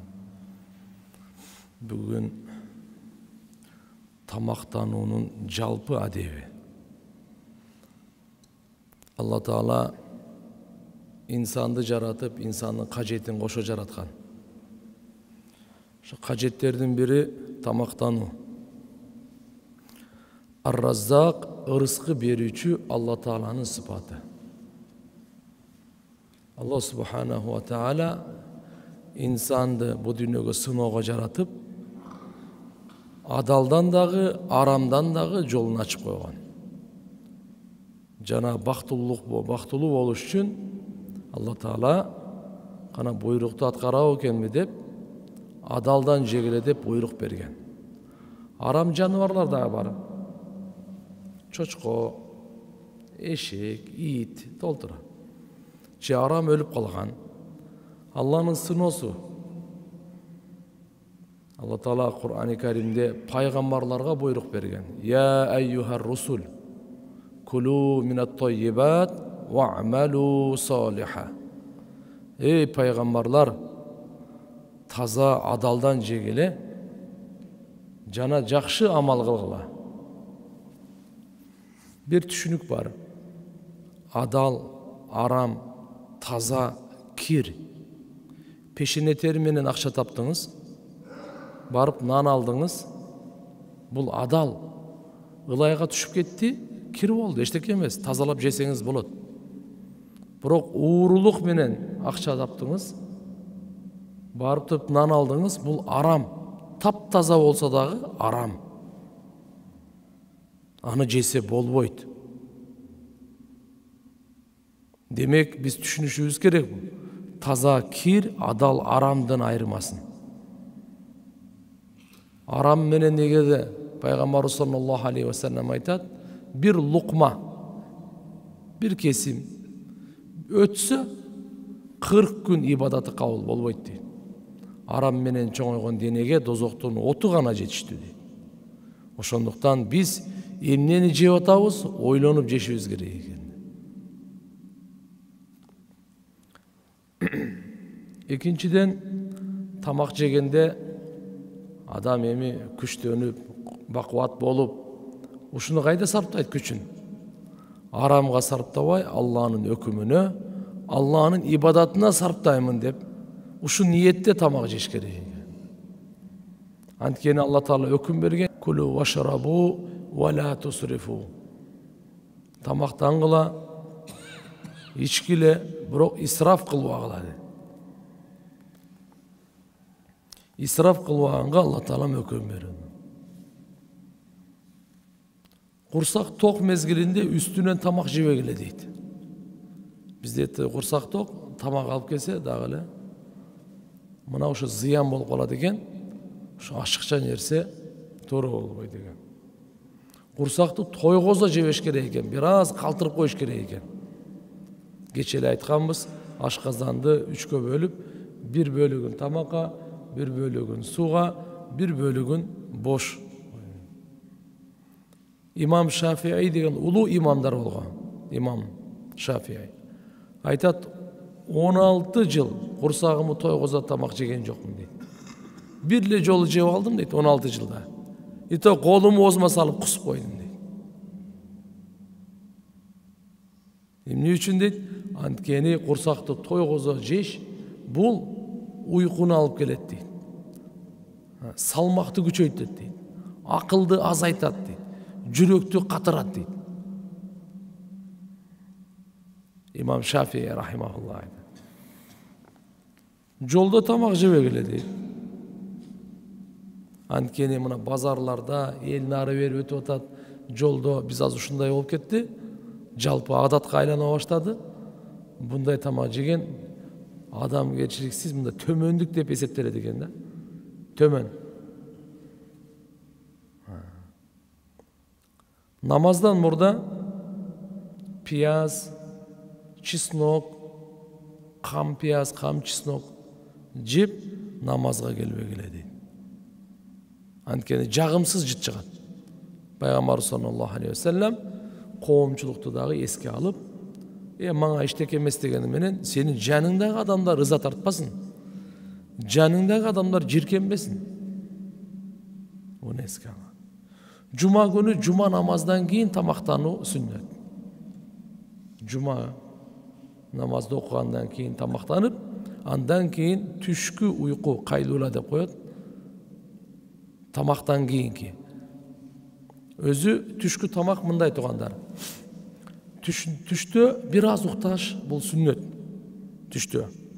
Бул намаздан мурда тамактанасызбы, намаздан кийин тамактанасызбы, кыскасы тамактан кийин уктаган сүннөт. Бирок жума күнү жума намаздан кийин тамак жеш сүннөт. Кечки тамакты таштабагыла дейт. Пайгамбар саллаллаху алейхи ва саллям хадисинде келет, силер кечки тамакты таштабагыла, анткенде каарылык алып келет дейт бул. Бизде орустардын сөзү бар го, эрте менен өзүң, түштө досуң менен кечкини душманыңа берди. Ал болбойт. Бизге пайгамбарыбыз үлгү. Пайгамбарыбыз саллаллаху алейхи ва саллям айтып атат. ал карылыкка себеп болот, алсыздыкка себеп болот. Кечки тамакты таштабагыла дейт. Алтын күмүштөн жасалган идиште тамактанбагыла дейт. Мейли ал кашык болсун, вилка болсун, алтын күмүштөн жасалган бычак болсун, бардык тамактанууга инструменттердин бардыгы буга кирет.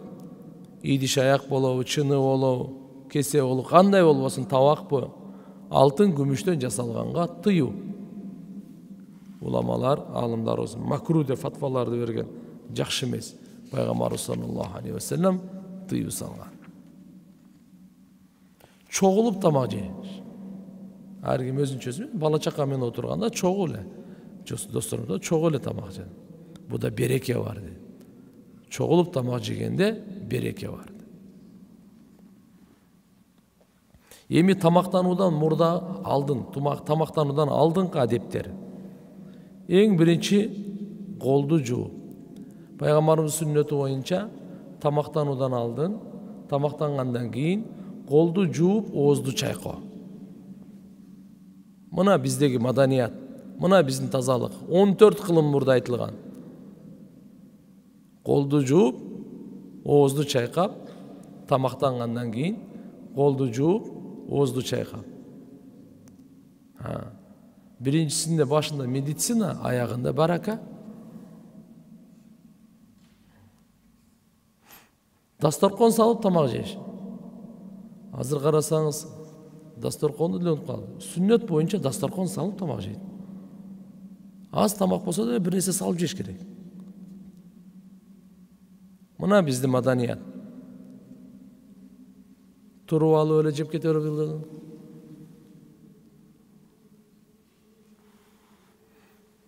Бут кийимди чечип тамак жейиш. Өзүңүздөр байкасаңыз керек, бут кийим менен жеп, бут кийимди чечип жеген чоң айырмасы бар. Адам рахаттанып жейт бут кийим чечкенде. Бут кийим чечип жегенде өзүнчө рахат. Пайгамбар саллаллаху алейхи ва саллям сүннөтү бут кийимди чечип тамак жегиле дейт. Текеберленүү эмес, кичпейилдик менен тамак жегиле. Пайгамбар саллаллаху алейхи ва саллям отурганда дагы айтат эле, бадышалар отургандай отуруп тамак жегебей эмес, кулдар отуруп тамак жегенде Аллага жагат, мен ошондой тамак жейм дейт. Өзүн төмөн алып. Тамак жегенде отургандын 3 түрүн деп айтат. Мустахаб, има. Бул Аллама Шами рахимахуллах. Биринчиси эки тизени көтөрүп, отуруп тамак жештик. Экинчиси бир тизени көтөрүп, экинчи тизени ылдый кылып тамак жештик, көтөрүп алганда. Үчүнчүсү ат-тахиятта отурабыз го, бирок ат-тахиятта оң путту тике саябыз да, андай эмес, жөнүнө жыгытып коюп, жөнүнө отуруш. Мына үчөө тең ушул сүннөткө ылайыктуу, жөнөкөйлүккө ылайыктуу тамак жегендин отуруу адебине болот экен. Бир аз көбүрөөк экен, Кудай кааласа. Жана тамак жегенде оң кол менен жейбиз туугандар. Суу ичкенде дагы оң кол менен, тамак жегенде дагы оң кол менен. Пайгамбарыбыз айткан, ким сол кол менен жесе, шайтан менен чогуу жейт деген. Тамак жегенде бисмилла деп жейбиз. Бисмилла ва аля баракатилла. Бисмиллахир-рахманир-рахим. Оң кол менен өзүбүздүн алдыбызда. Өзүбүздүн алды. Тамактан бир аз жерге тияк бияка түшүп калса, күрүч, камыр, аны шайтанга таштабагыла. Билбейсиңер кайсынысында береке бар экенин, кайсынысында шифа бар экенин. Аны да жеп коюш керек. Тазалап жеп коюн.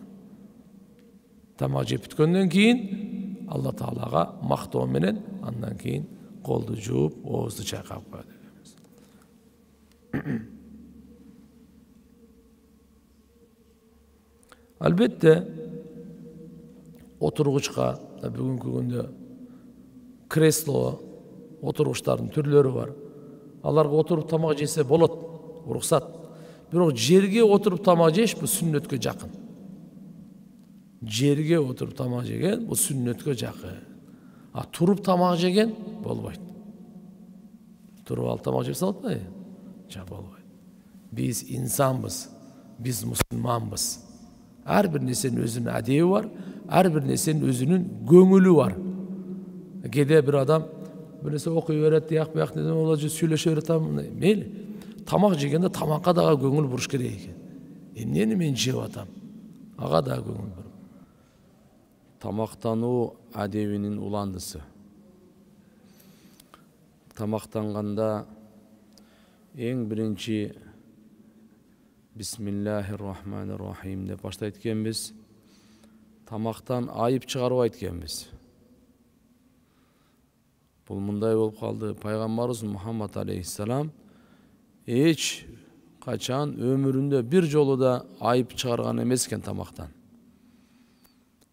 Егер де қалауаса жебейле қояды еле, бірақ тамақтан айып шығарбайды еле.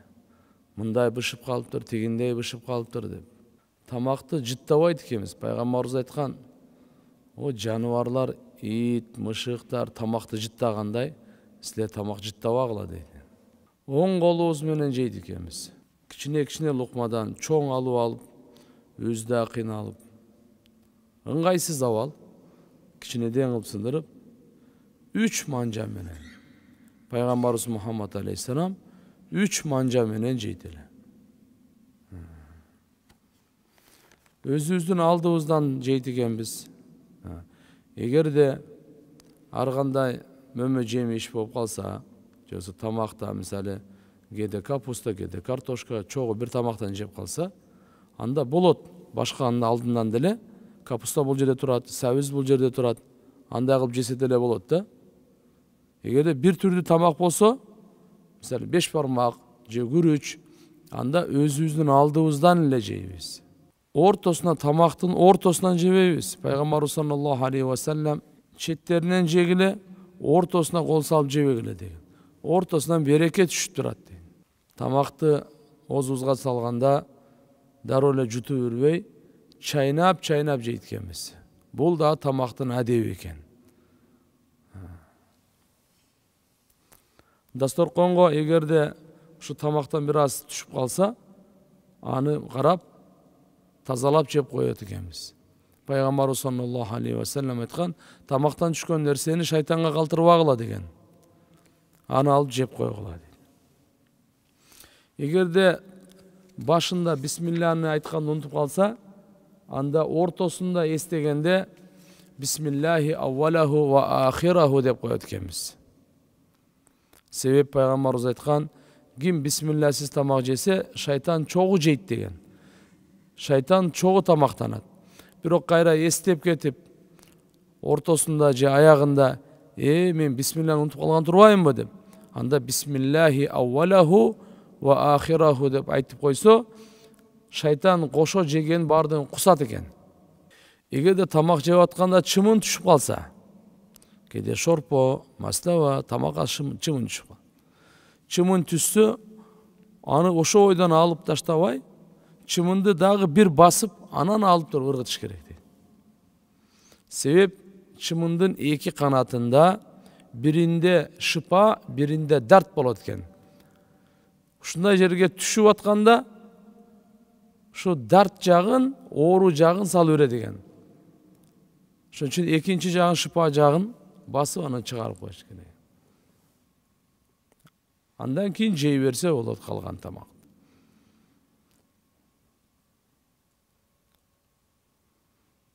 Тамақ жеп отырғанда жақшы сөздерді сөйле. Өте ысық тамақ жебеш керек екен.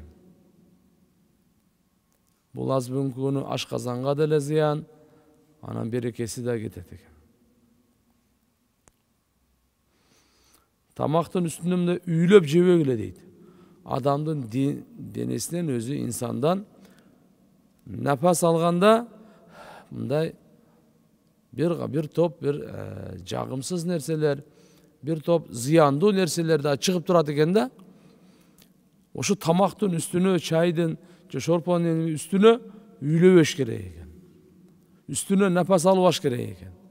Нәпас ала турган болса, узагыраак коюп, алып, анан ичет. Ошон үчүн суу ичкенде эле, чай ичкенде эле ичип, кичине мындайраак кылып дем алып, анан ичет. Мындайраак кылып дем алып, анан ичет.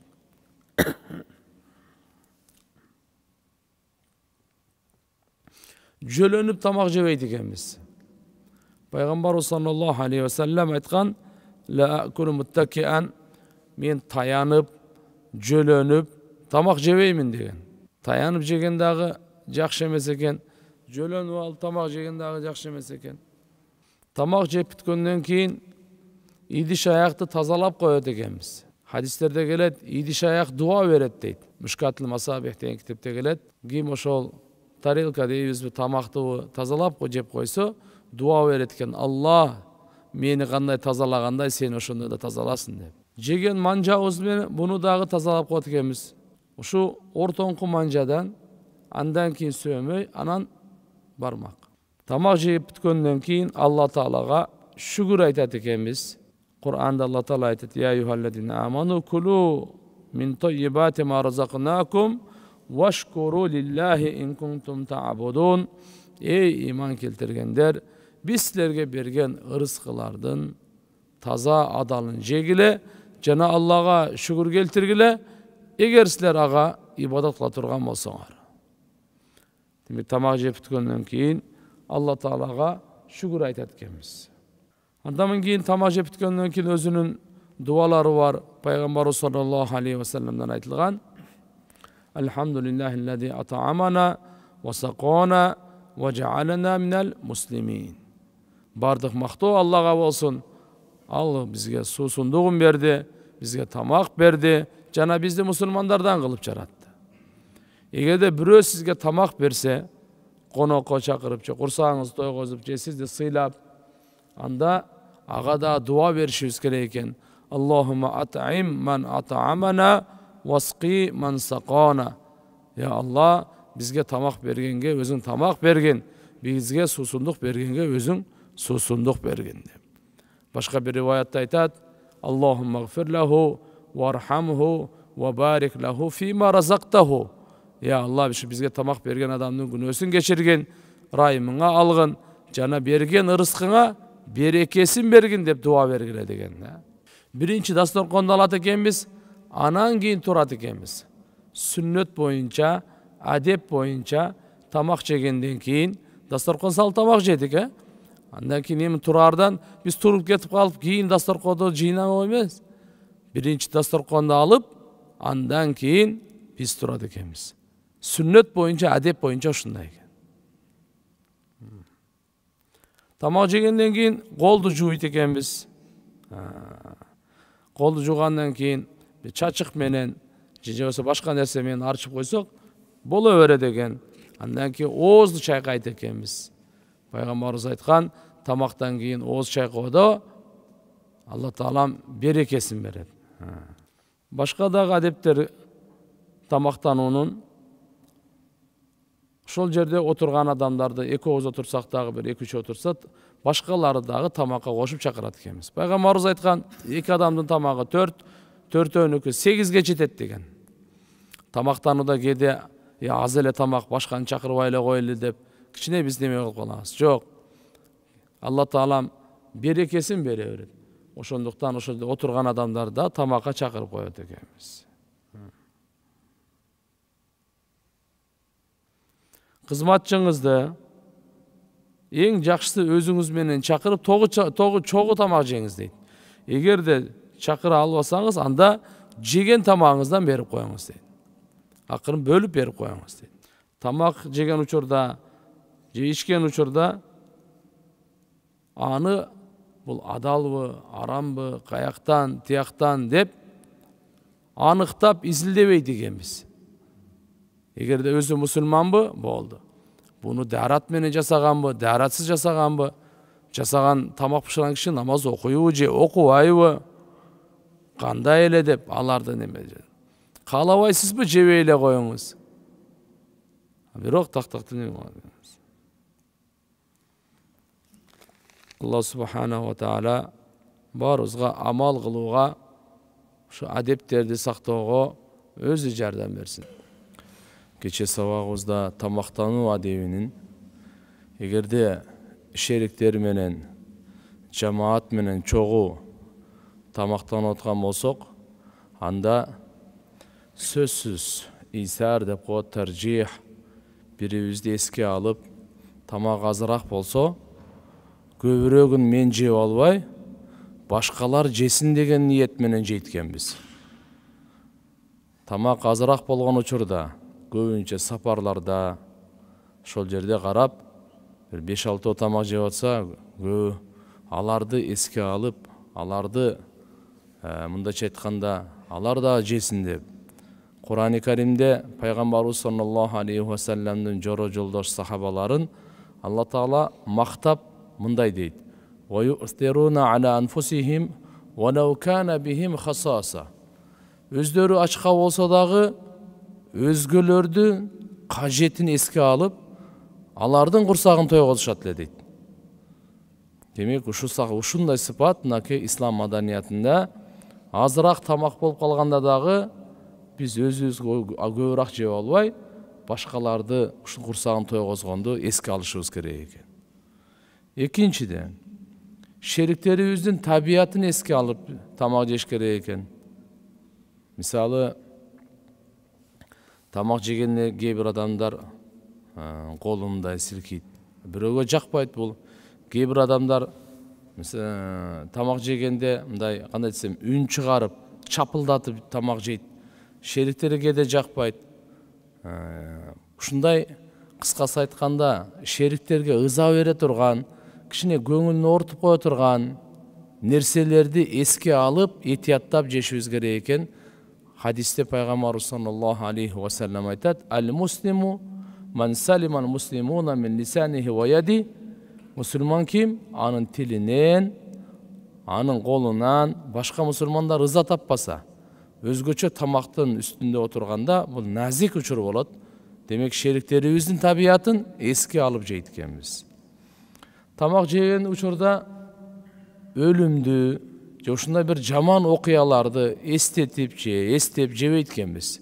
Анткени мүмкүн ошондой айтсаңыз, ал адам кичине тамак жей албай калышы мүмкүн. Же болсо жаман нерсени эстегенде адамдай, кандай десем, көңүлү башка жакка кетип калышы мүмкүн. Ошондуктан тамактын үстүндө, тамак жеп атканда жакшы окуяларды, жакшы сөздөрдү айтып тамак жейт экенбиз. Эгерде курмо же жүзүм ушундай нерселер болуп калса, анда шерик чогуу тамак жеп атканда анын уруксатысыз бирден ашыкча жеш мүмкүн эмес экен. Демек, бирден жейт экенбиз.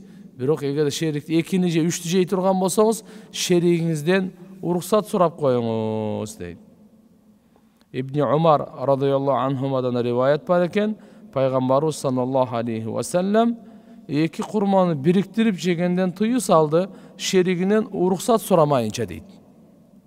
Ислам дини дайыма кичине нерсе болсо дагы адилеттүүлүктү эске алган. Ислам дини дайыма экинчи адамдын көңүлүн эске алган. Экинчи адамга бир ушу кичине зыян болуп калбасын, аз-маз көңүлүнөн өтүп калбасын деп, ушуга чейин эске алып, бул болсо 2 курма алдыда тарелкада турса, бул деле курма жеп атат, сиз деле жеп атасыз. Ушуну экөөнү кошо алып жегенди пайгамбарыбыз тыюу салып атат. Жок. Шеригиңден уруксат ал, экөөнү катар кошо жегиңден кааласаң дейт.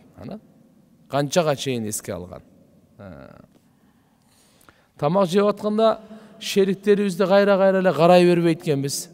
Кээде адам ушундай болуп калат, кайра-кайра карай берсеңиз, мындай өз колун тартып калат. Жакшы жей албай, уялып калат. Анын жүзүнө кайра-кайра карай бербейт экенбиз. Чогуу тамак жеген болсок, анда чогуу тамактан бошонот экенбиз. Курсагыңыз эртерээк тоюп калса деле, же болбосо буга чейин тамак ага менен шерик болуп, тамактын аягына чейин шерик болуп, аздан болсун алып турат экенбиз. Кээде ушундай болуп калат. Мисалы, сиз башында бир аз эле жебей койсоңуз, наркы адам ачка болсо деле кичине уялып тамак жебей коюшу мүмкүн. Сизди жеп эртерээк токтотуп койгонуңуздун себебинен. Ошондуктан ал адамды биз эске алып, өзүңүз курсаңыз ток болсо деле, экинчи шеригиңизди эске алып, тамак бир аз болуп, шерик болуп жеп турат экенбиз да. Чогуу бошогонго чейин. Демек тамакты чогуу жеп бүтөт экенбиз. Эгерде башка бирөө бизге тамак берген болсо, анда сөзсүз ага дуа кылууну унутпай, жакшылыктын берекенин дуасын берет экенбиз. Пайгамбар саллаллаху алейхи ва салламдан көптөгөн хадистерде дуалар келет. Ошо хадистердин бири ушул: "Афтара индакум саимун, акала таамукум абрар, ва саллат алейкумул малаика." Орозо туткандар үйүңүздөн ооз ачсын. Жакшы адамдар тамагыңызды жесин. Салих, диндар адамдар тамагыңызды жесин. Жана периштелер сизге дайыма жакшылыктын дуасын кылсын деген дуа. Кээ бир риваяттарда келет, Пайгамбар саллаллаху алейхи ва салламдан: "Аллахумма барик лахум фима разактахум, фагфир лахум вархамхум." Я Алла, берген ырыскыңа берекесин бергин, күнөөлөрүн кечиргин, рахматыңа алгын деген дуа.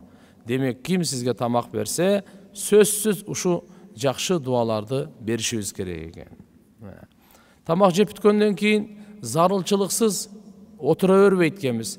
Бирөөнүн үйүнө конокко чакырды, тамак жеп бүттүкпү, эми бир аз сүйлөшө турган болсок, маселе болсо сүйлөшөт экенбиз, болбосо андан уруксат сурап чыгып кетет экенбиз. Себеп дегенде коноктоскон киши сизди кет деп айтпайт да.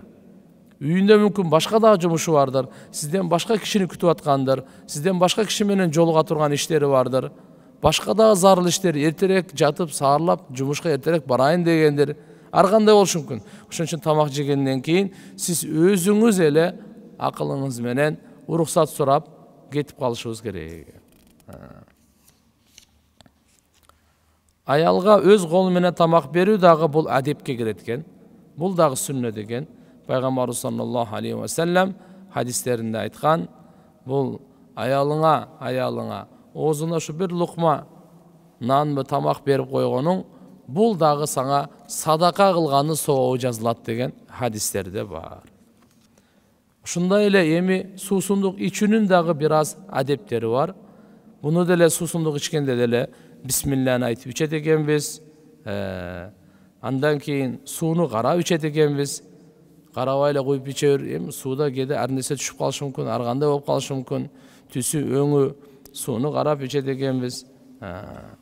Эгерде сууга азыркындай чымын, чиркей ушундайлар түшүп калса, аны дагы бир басып алып чыгарып, андан кийин ичет экенбиз.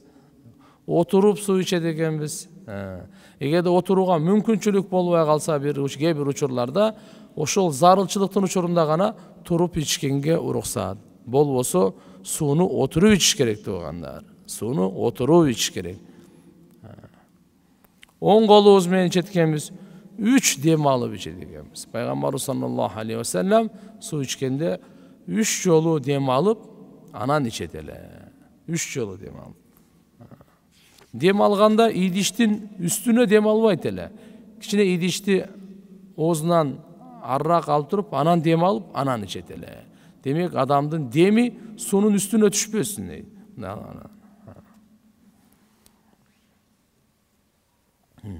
Эгерде бир чаначтан же болбосо ушундай бир кумган же чайнек ушундай нерселер болуп калса, аны оозунан ичпейт экенбиз. Бир окуя болгон, мен эсимде бар. Баягы жай мезгилинде даратылган кумганга суу болуп калат эле. Ошону эми ол ичине ары түшүп калган экен да. Иче коюп, тилин ары чаккан да. Биздин бир жакын туугандарыбыздан. Ушундай бир неме болуп калат, ошону сөзсүз аны куюп же болбосо ачып карап ичиш керек экен туугандар. Үйлөп ичпейт экенбиз, эгерде чай болуп кала турган болсо, же суутсак макул. Мындай үстүнөн кээде биз суутканга үйлөп калабыз да, ошо жакшы эмес, үйлөп. Чай, суу ичкенден кийин, суусундук ичкенден кийин Алла Таалага мактоо айтабыз. Пайгамбар саллаллаху алейхи ва салламдын хадиси бар. Алла Таала разы болот бендеден. Бенде эгер бир лукма, бир сындырым, бир нерсе, кичине нерсе жеп туруп Аллага мактоо айтса, суу ичип, суусундук ичип Аллага мактоо айтса, Алла Таала бендеден разы болот деген хадис келет. Суу ичкенден кийин алхамдулиллахиллади сакана адбан фуратан бирахматихи ва лам яджалху милхан уджажан бидунубина. Алла Таалага мактоо болсун, Алла Таала ушундай дамдуу суусундукту кандыра турган суу берди. Алла Таала бизге өзүнүн мээрими менен биздин күнөөлөрүбүздүн себебинен сууну бир туздуу кылып койгон жок. Демек, Алла Таалага шүгүр кылат экенбиз ушинтип айтып. Эгерде сүт иче турган болсок, сүт. Анда дуасы Аллахума барик лана фи ва зидна минху. Я Алла, береке бергин ушу сүттү, жана көбөйтүп бергин деп. Бардык суусундуктарда Аллага мактоо менен эле токтосо, сүттү ва зидна минху деп Алла Тааладан биз дагы көбөйтүп бергин деп сурайт экенбиз. Себеп дегенде сүт бардык суусундуктардын бадышасы. Сүттөгү нерселер башкаларда жок туугандар. Бирок сүт ичкенден кийин себеп дегенде майлуу болгондуктан сөзсүз оозду чайкайт экенбиз. Демек башка суусундукта кажет жок экен, сүттөн кийин оозду чайкайт экенбиз. Эгерде кымыз берип калат же суусундук берип калат, ичкениңизден кийин бир топ кишилер отурган болсо, оң жагыңызга берет экенсиз. Жашы улуу болобу, кичүү болобу, оң жакта. Эгерде сол жакка бере турган болсоңуз, анда оң жактагы кишилерден уруксат сураш керек экен. Уруксат берсеңиз, мен сол жактага берип коеюн депчи. Болбосо акылуусу сиздин оң жагыңызда отурган киши акылуу болуп эсептелет экен, туугандар. Эгерде сиз суусундук ичирген киши болсоңуз, анда сиз эң акыры ичиңиз. Суусундук ичирген киши акырында ичеткен. Алла Таала мына ушундай адептерге, сүннөттөргө амал кылып, башкаларга жеткиргенге күч кубат берсин. Амин. Субханака раббика раббил хамаси ва салам. Алхамдулиллахи раббил аламин. Бирахматик.